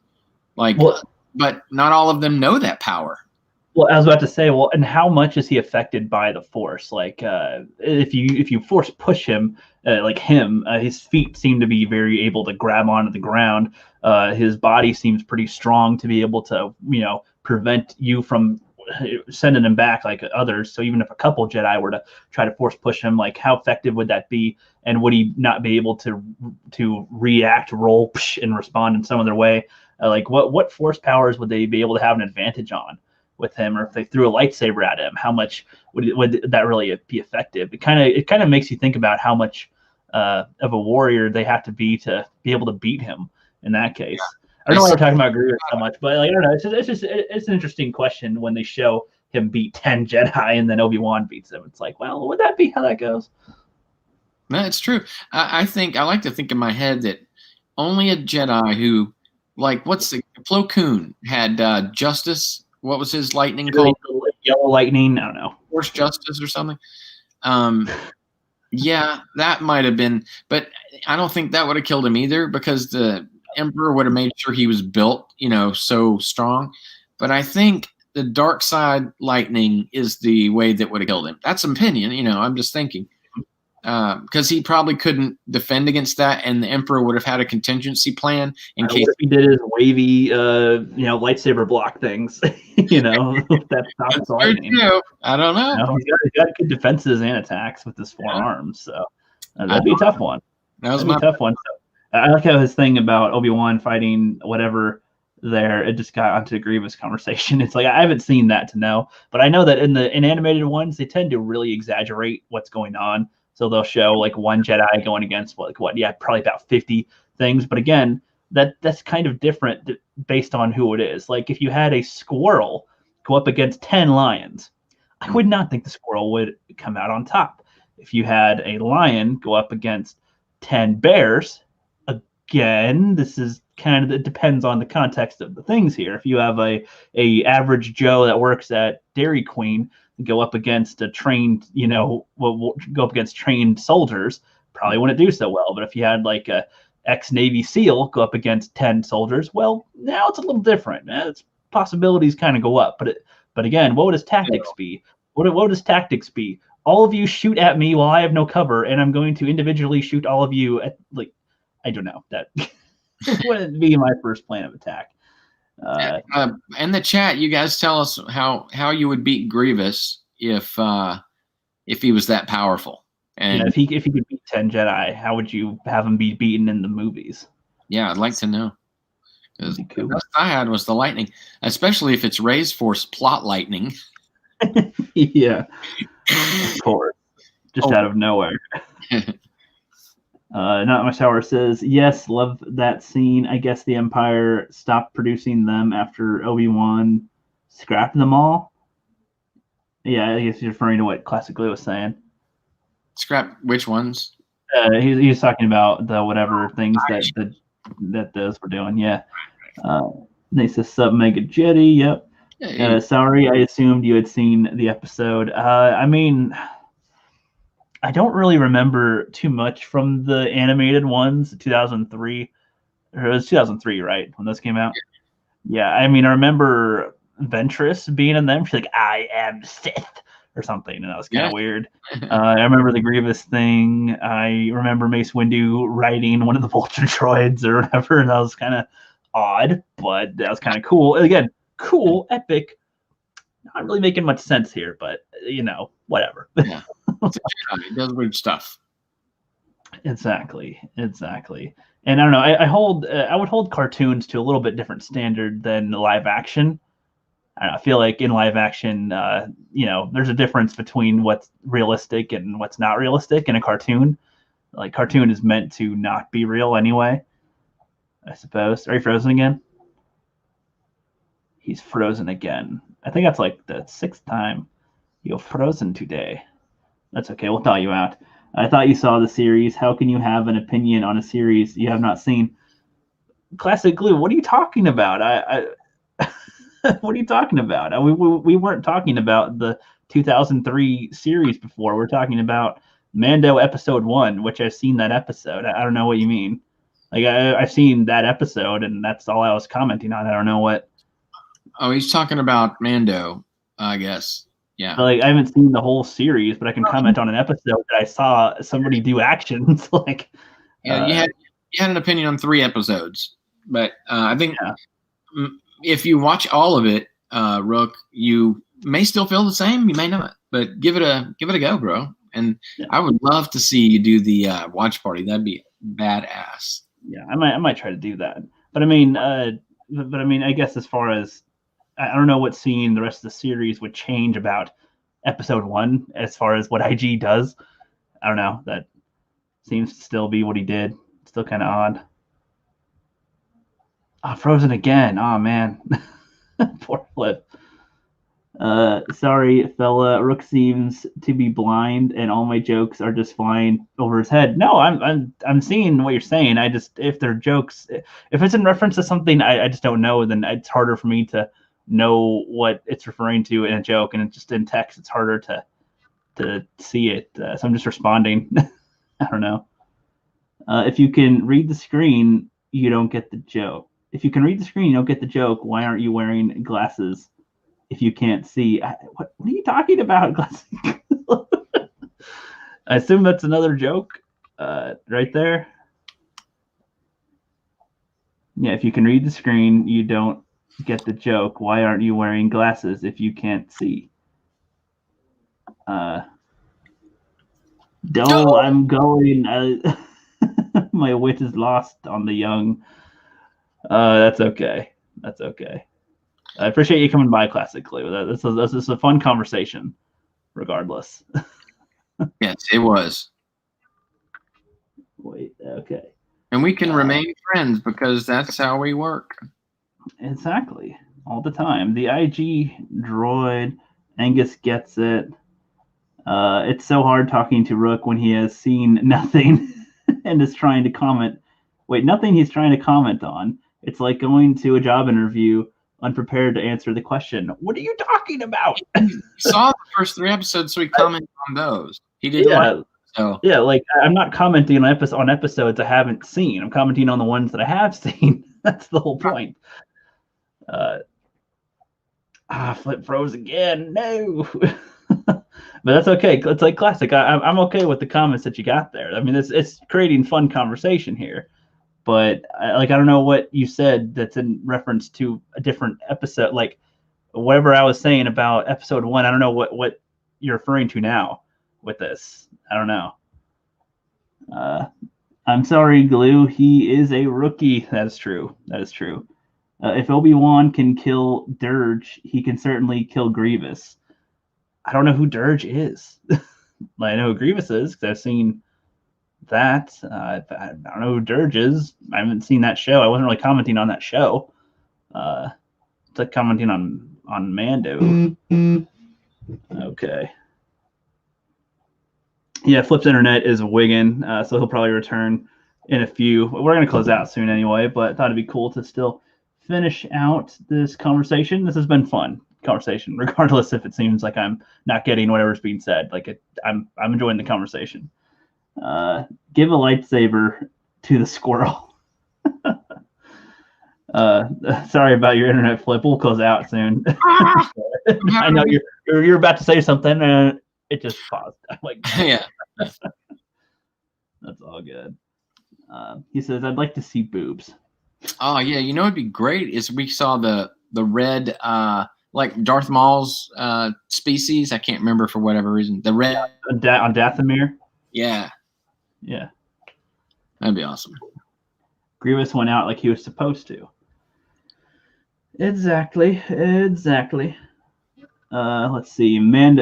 Foss says Mando is getting better as it goes. The Filoni model is the same as when Clone Wars began versus where it ended up.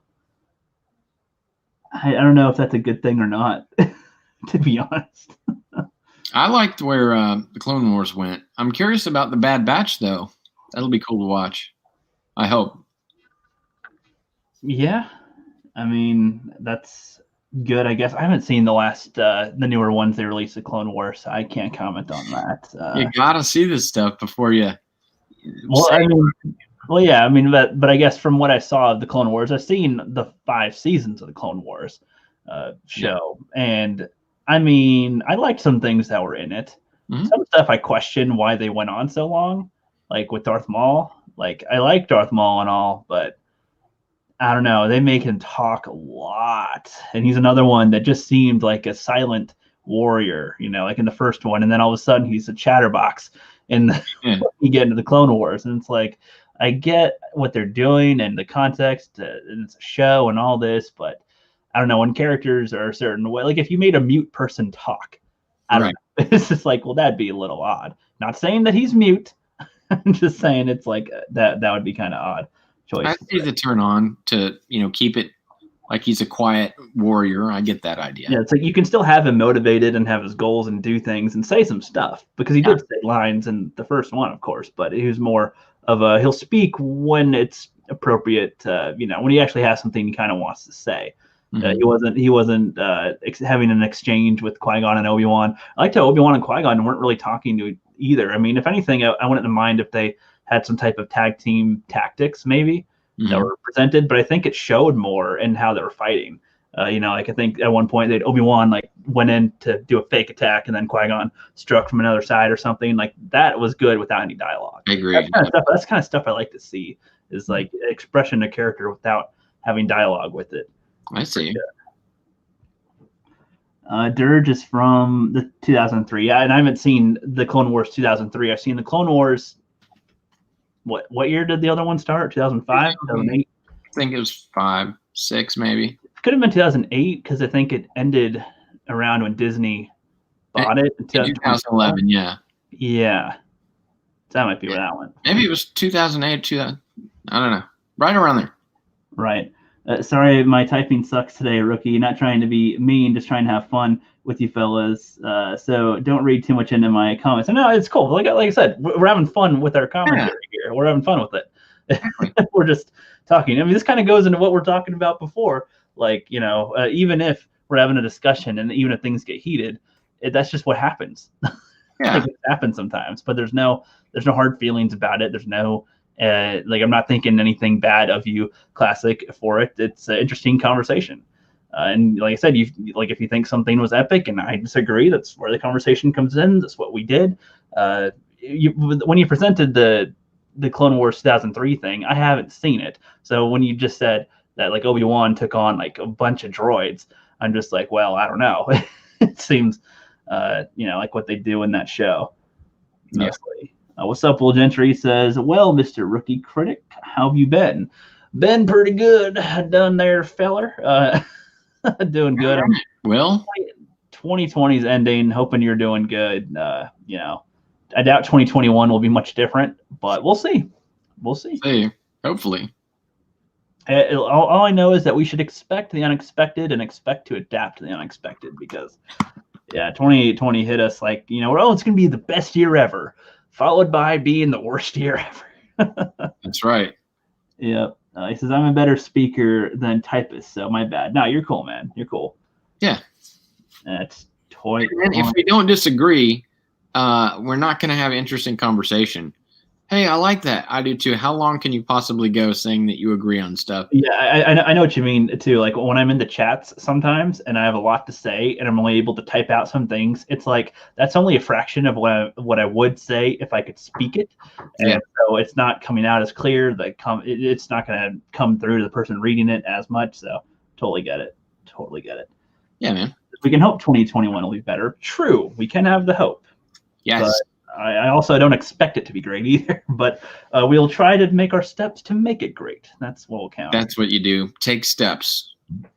You can't change what's around you, but you can change yourself. Exactly. Daytona says, at least you have that. I pretty slur doing both. Haha. I think that says all we need. That says it all. That says it all there. If it is the worst, I want whoever is running the simulation to hit reset. I don't know. I feel like I wouldn't want to take away what I've learned from this year. If I reset and I wouldn't remember what happened in it, I wouldn't want that to happen. I'd want to go forward with having 2020 in my knowledge, because that way I'm more prepared for things to happen that could be similar in the future. You know, we thought a lot of things couldn't happen this year, and they did. So everything happened this year, man. Everything. Hold on to your toilet paper with love. Exactly. Precious object now. No one ever saw that one coming. Oh my god. Yeah. Eclipse Star Wars says, "What's going on in the Fandom Menace?" Oh, not much. It was just we see on the Fandom Collective, like especially when Flip and Penny and Fallon are posting everything all the time. We see glimpses of dozens and dozens of different people talking about different things, and different tweets from different people saying different things. And we just some bits and pieces we caught of that seemed to be the question of people having a right to talk about certain things or to have an opinion on subjects and everything. And we're just like, what is going on? And like some people are just like, I'm done with this and I'm done with that. So we're just like, let's just have a conversation about this. And it kind of ended up, we talked about philosophy a little bit for some of this, talked about different angles and different types of perspectives that come up. So nothing really going on in it. It's just a conversation piece in general. We used that as a topic piece because a lot of the people that were talking about it were Fandom Menace. So that's kind of that's the summary of it pretty much. If you dig around on Twitter, you'll find the conversations, but we're also trying to say that we all came together for a specific purpose, and it doesn't.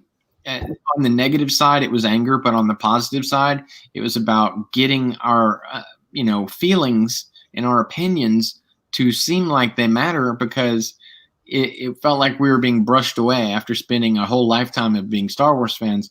We were just being brushed away, and coming together over something like that can have a positive side.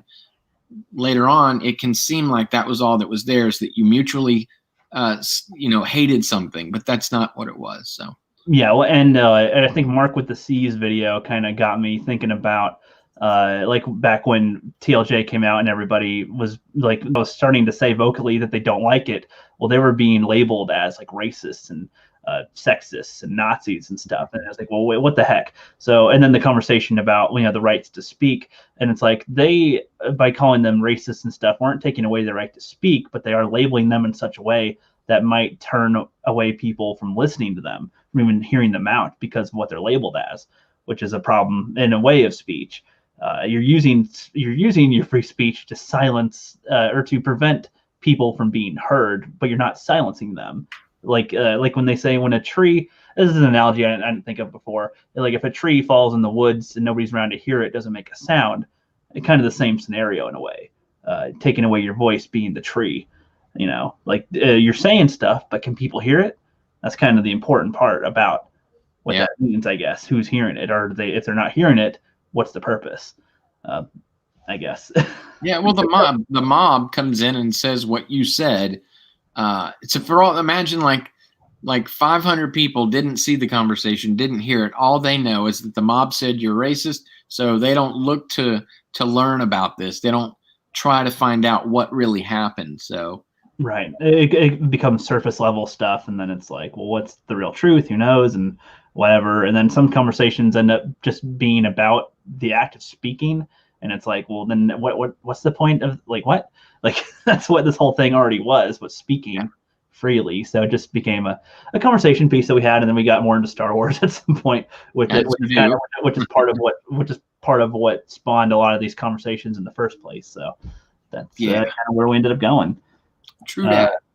Yeah. Well, Will Gentry says, if there is no disagreement, we'd have nothing to talk about and nothing to discuss. But yeah, comments are a nightmare for how short they are. It's hard to explain a complex point in 200 characters. Yeah, he's talking about like what Classic Lou was saying. Yeah, it's tough to really get your point out there. I said, well, that's why you don't see as many videos from me. I want to say so much about a lot of things, but if I were to do it in less, like just to make it like, shorter, I don't know if I want to. Like, what, I don't even know if I see the value of it, because there'd be so much that I'm not saying that wouldn't be accounted for that I'd want to say, and I'd want to take the time to do it. But that's why I will only do that once I'm ready, which in 2021, I will have more stuff coming out. I've been figuring out other things this year and trying to focus on some other stuff. So, well, the Fandom Collective, you've focused a lot on the Fandom Collective this year. Yeah, well, we're going to be focusing on that even more going into 2021, man. This was a good testing year for how things are received around with all this. So we're going to go forward with more stuff in the FC. And yeah, the cards are a good way to end the year out, I'd say. We reached our funding goal, and there's still a few spots left. If people wanted to back that, link in the description below. And most of the proceeds go to the artist. If there's anything remaining, like $100 or something, that'll go right into the next set, and we're fully transparent about it. We will show you. Hell yeah. We do this for the community, guys, for you guys, for all of us. Well, Gentry has a great point here. Rookie, your eyesight is bad, or are you looking at a very small screen? My eyesight is god-awful, Will. That is actually pretty true. I should be putting my prescription sunglasses on to read these, because then I could read your comment from like way back here. Rookie, your eyesight is bad, or are you looking at a very small screen? I could read that clearly from back here. But without them, I don't know if it's the light of the screen, but yeah, it's just some words or letters just look a little too close together that look like something that they're not. And that's crazy. Yeah, classically is like, yeah, I know, right? Yeah. I should get some old man sunglasses for reading super chats. And now we have Club Star Wars, who says, I saw Ichibaka tweet saying, fuck the Fandom Menace, sad to see. Yeah, that's an example of one of the things that we saw, like, in our scrolling through stuff. We've seen him say some things, Mark with the C say some stuff, Stephen Walton, General Katarn, Revan X. So we're just seeing all these different things. We don't know the context of pretty much any of them. We just saw some brief stuff, and I thought it'd be a cool point of conversation to talk about. That was just, the opinion stuff, and that just went into its whole thing here. And like I said, it's hard to talk about. See, we talked for a while about going in different directions about talking, about conversation, and I don't know. Like, it's hard to say. It would be hard to describe that in a comment or something. It'd be like, ooh, there wouldn't be enough character space for it. It's true. What's up, McKinney90? What's up, dude? Your freaking drawings are awesome, by the way. I can even see it on your icon right there. You got some kick-ass drawings, dude. I don't know if you've seen them, Flip. He draws some really voluptuous women. Who's this? McKinney90? McKinney90, yeah. Oh, man, no, I haven't. Please DM me on the Fandom Collective. I want to see something, man. We need an artist who does that. He actually does drawing streams too, I think, where he does them with Mads Mama Bear sometimes. Yeah. And, yeah, so he's a cool one. So yeah, McKinney90, if you want more of your streams promoted, hit up Flip at the FC. Yeah. And he'll share them out. Yeah, and we need an artist for something specific. Rookie describes what you do. That's perfect. So yeah, contact me, please. Yeah, I don't know if he does commissions at the moment. I think he's doing his own stuff. This would be an exposure thing. He would get exposure. Oh. I'll explain it more in detail if you DM me. And you don't have to accept, obviously, but I think you'd like it. Yeah, cool. And what's up, Yeti Cast? Seeing you around more and more. Hope you're doing well. Like your Yeti Santa Claus icon. That makes sense if Bigfoot was Santa Claus. Man, I just streamed about that. Well, not really? The Santa Claus part, but it's very similar. Which reminds me, I want to do a stream. I might do it on Christmas, or I'm talking about the Santa Claus movie with Tim Allen, because I love that movie. But my God, it raises a lot of questions when you start to think about it at all, like with what happens and how it happens. It's like when that Santa Claus gets knocked off the roof, when he trips and falls and he pretty much dies and fades away. What happened to his Mrs. Claus? Did he have a family, kids, anything? when the elves see him, they look at him like, "Are you frozen?" Oh shit, he's frozen again. He'll be back in a sec. He'll be back in a sec. Anyway, I'll probably talk about the Santa Claus on Christmas because there's just some funny stuff that comes up when watching it. Some funny questions. Classic Glue says, "Yeah, I saw that too. He was right to a point. Eventually, the rant get tired and old and predictable, and you just tune it out." I think that's to something else there. Well, that's the thing, Rook. Everyone has the right to speak, but nobody has the right to make someone listen. Well, yeah, exactly. And I mean, I guess that was part of the thing, was that the people would keep on pointing out that they can speak and say things and disagree, but that's just already a given. That's how I see it for the most part. So when it becomes a conversation about being able to speak, then it just seems to go away from whatever the conversation was. It's kind of how I see it. It just seems a little redundant, but that's all. Close Hour says Itchy is the king of rants. Maybe I haven't seen him rant or heard him rant. I've just seen that he is usually a really good gatherer of articles, I suppose, or tweets that people respond with, and just has this whole collection that he can show on like one screenshot. Pretty much. Welcome back, Flip 1, Flip 2. Oh. Are you an alien? I don't hear you. Yeah. Ah! It's like an echo screech in my ears. Ow! Your other account is still there. Hold on.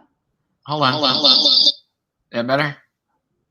Yeah, thank God. Okay, that's what that was. I was like, Jesus, that was like, I don't know if you guys could hear that on the YouTube end, guys, but it was like, he's like, hello, oh. It goes through like a screechy noise in my ears. That was crazy. Sorry about that. That's all good. Let me put my granny glasses on for this so I can read it from here without going up to the screen. This Christmas, give a gift that keeps on giving. Subscribe to Dalek Bieber. What? What? Dalek Bieber. A special. Can you? Was that? A special needs friend who is trying to get to 300 subs. Yes. Okay. So, I was trying to pronounce that properly. Dalek. It's from Doctor Who. But Bieber is Justin, I guess. I'll try and find his link and put it in the chat. Okay, yeah. Let us know with that, or DM us, or DM Flip or the Phantom Collective on there, and he'll be ready to post that. Yeah. Instantly and share that out there. Sorry about mispronouncing the name. I never saw that spelled before. I'm like Dalek. There's 3 of them. Which one is it? Top, middle, or bottom, bro?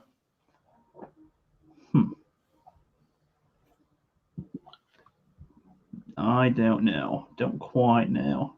But yeah, we'll look for that to post. But yeah, let us know. He said he's close to 300. Oh, okay. Cool. Okay. Close to 300.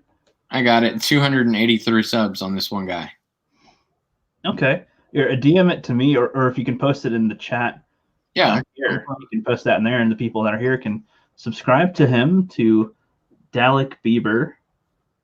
All right, that sounds good. What type of content does it look like he posts? I will look in a sec. I just was posting it in the chat there. Okay. Looks like here, I'll go to it myself. Yeah.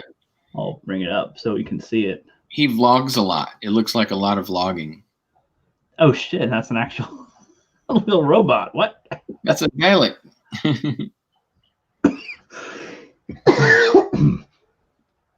I'll pull it up. Let's see. All right. Well, subscribe. So he'll be at 285 now. Let's see here. Yeah, he does it as a robot. Interesting. Wow, it looks like he gets pretty good view counts for 285 subs. He has one of the 105 views right there. That's like, a good portion of your subscriber base. That's good. Yeah. Definitely, if you're a Doctor Who fan, you're going to really like this, I bet. Especially if he's getting view counts like that. Oh yeah, I don't have the audio shared. Just a sec. I'm gonna say I kind of want to hear one of his videos because he has the dialect. The what's it called? Dialect. Dialect. I don't know why my tongue's being dumb. I can't say it right. Dalek, I think. Dalek Beaver.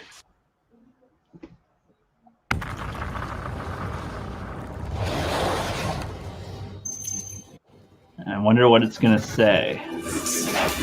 All right. Hey, Dalek viewers, it's Dalek Bieber here, and welcome to another episode of Ask Dalek Bieber, episode 314. I got some questions for today, so let's get started. My first question comes from Chloe. She asked, "Dear Dalek Bieber, which one will you pick?" Yeah, I kind of thought that there'd be the. Is there a voice changer thingy on the Daleks? Yeah. Are they doing that? I thought that would have been a good little twist to it, especially with if that's supposed to be the character. That'd be a good twist there. I think Doctor Who fans would probably like that if you could figure out how to do a voice changer, or at least change the pitch, or make a robot voice with it. Like on my video editor, there's just I don't have too many options for audio, but lower the pitch, high the pitch, lower it a lot, high it a lot, or have a robot or muffled or echo, pretty much.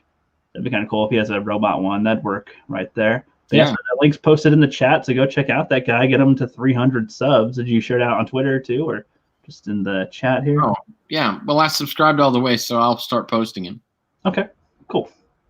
So yeah, we'll help out your buddy. Absolutely. No problem.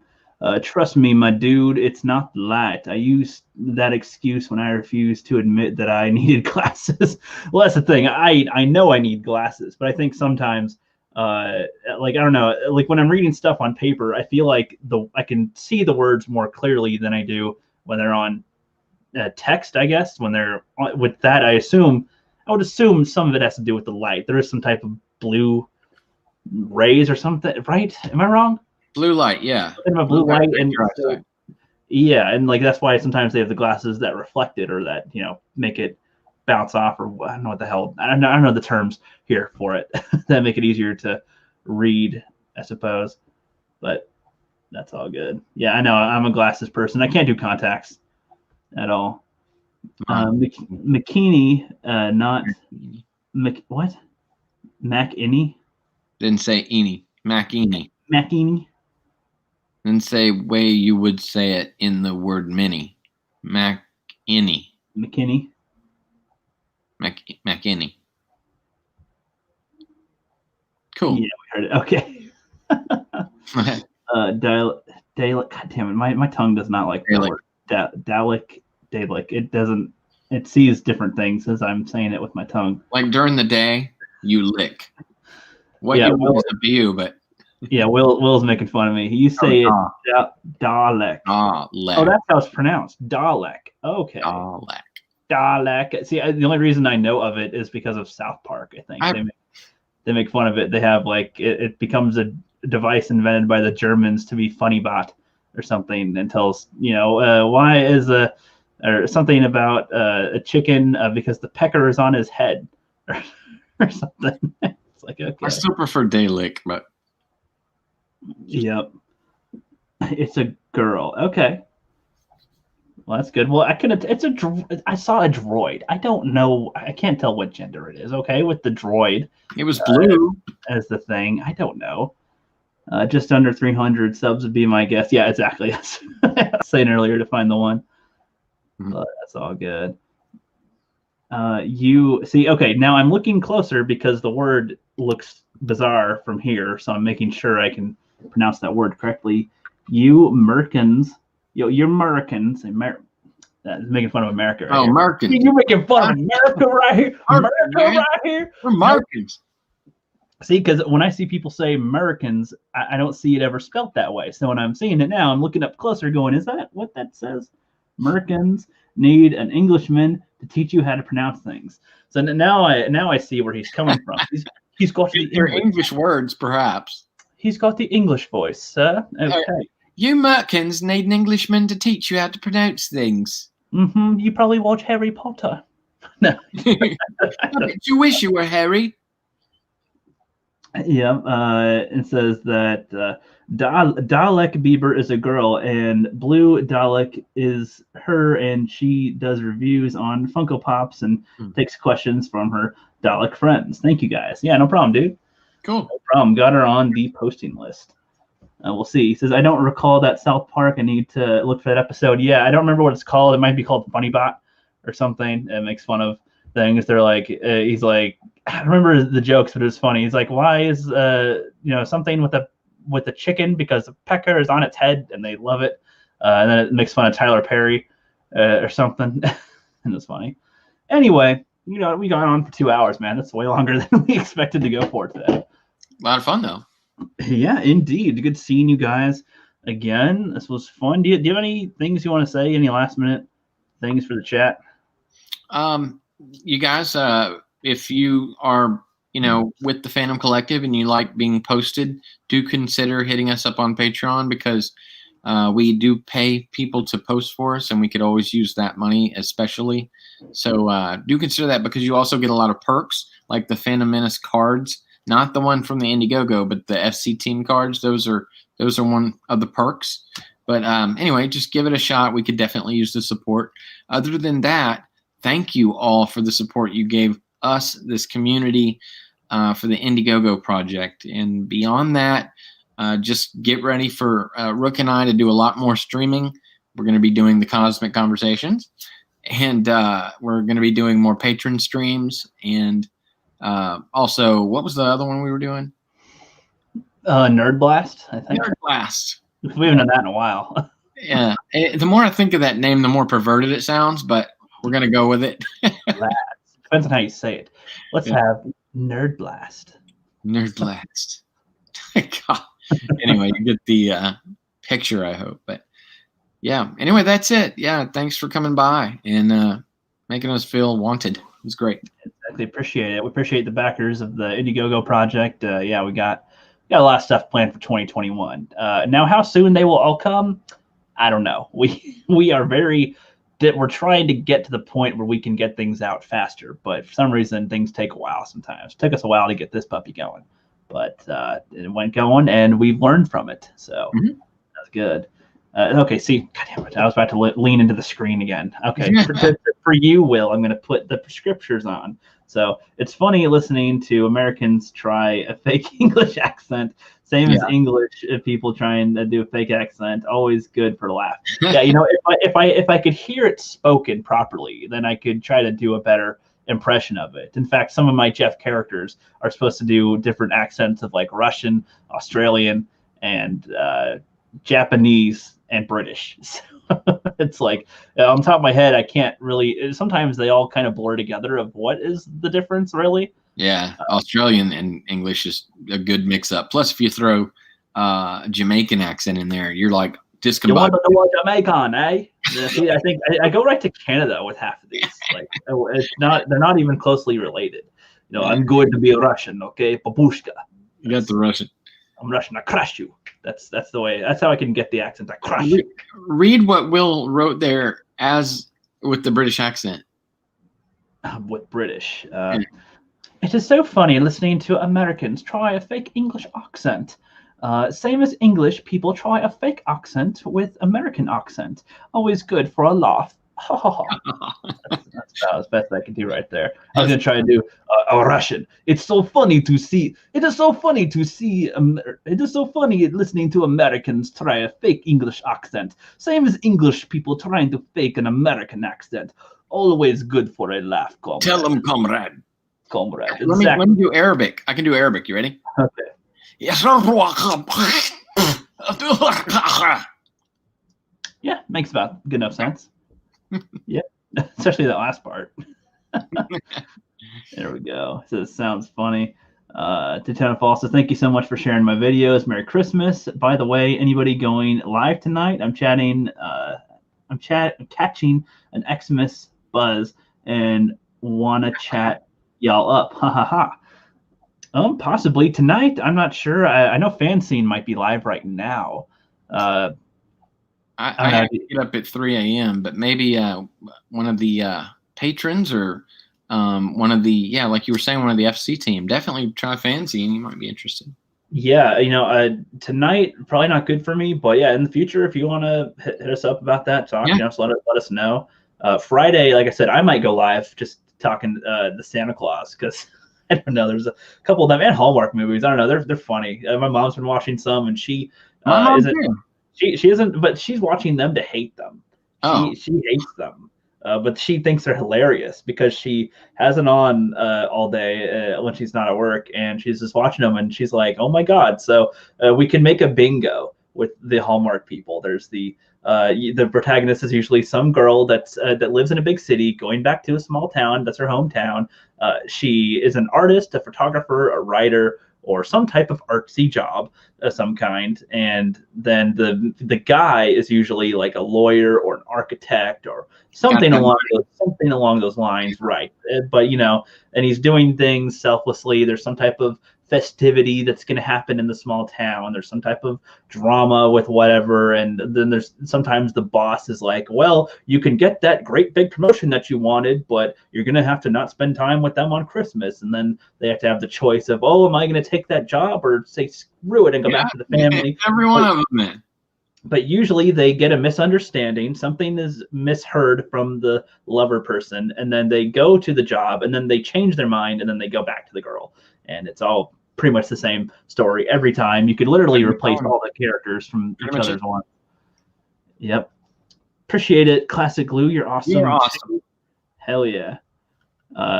Very convincing, Flip. Were you born in the Middle East? Actually, I'm half Lebanese, believe it or not. Second generation. Hell yeah. But no, I don't know any freaking Arabic. So no. I do a great German accent. Nick Nack Nork. Wait, Nick Nork. What? Nick no. Hold on, I'm gonna try it with a German accent. Nick Nork Blabagasta. Okay, that's probably good. I couldn't get that last part. Blabagasta. That does not roll off my tongue. I'm like Babelgasta. What my tongue was trying to say. What is that? Wie geht's? Ich haben wunderbar Tag. Exactly. But yeah, we're gonna be here forever if we keep on going. True. And yeah, I gotta eat and hit the restroom. I love it. So awesome. Signing off.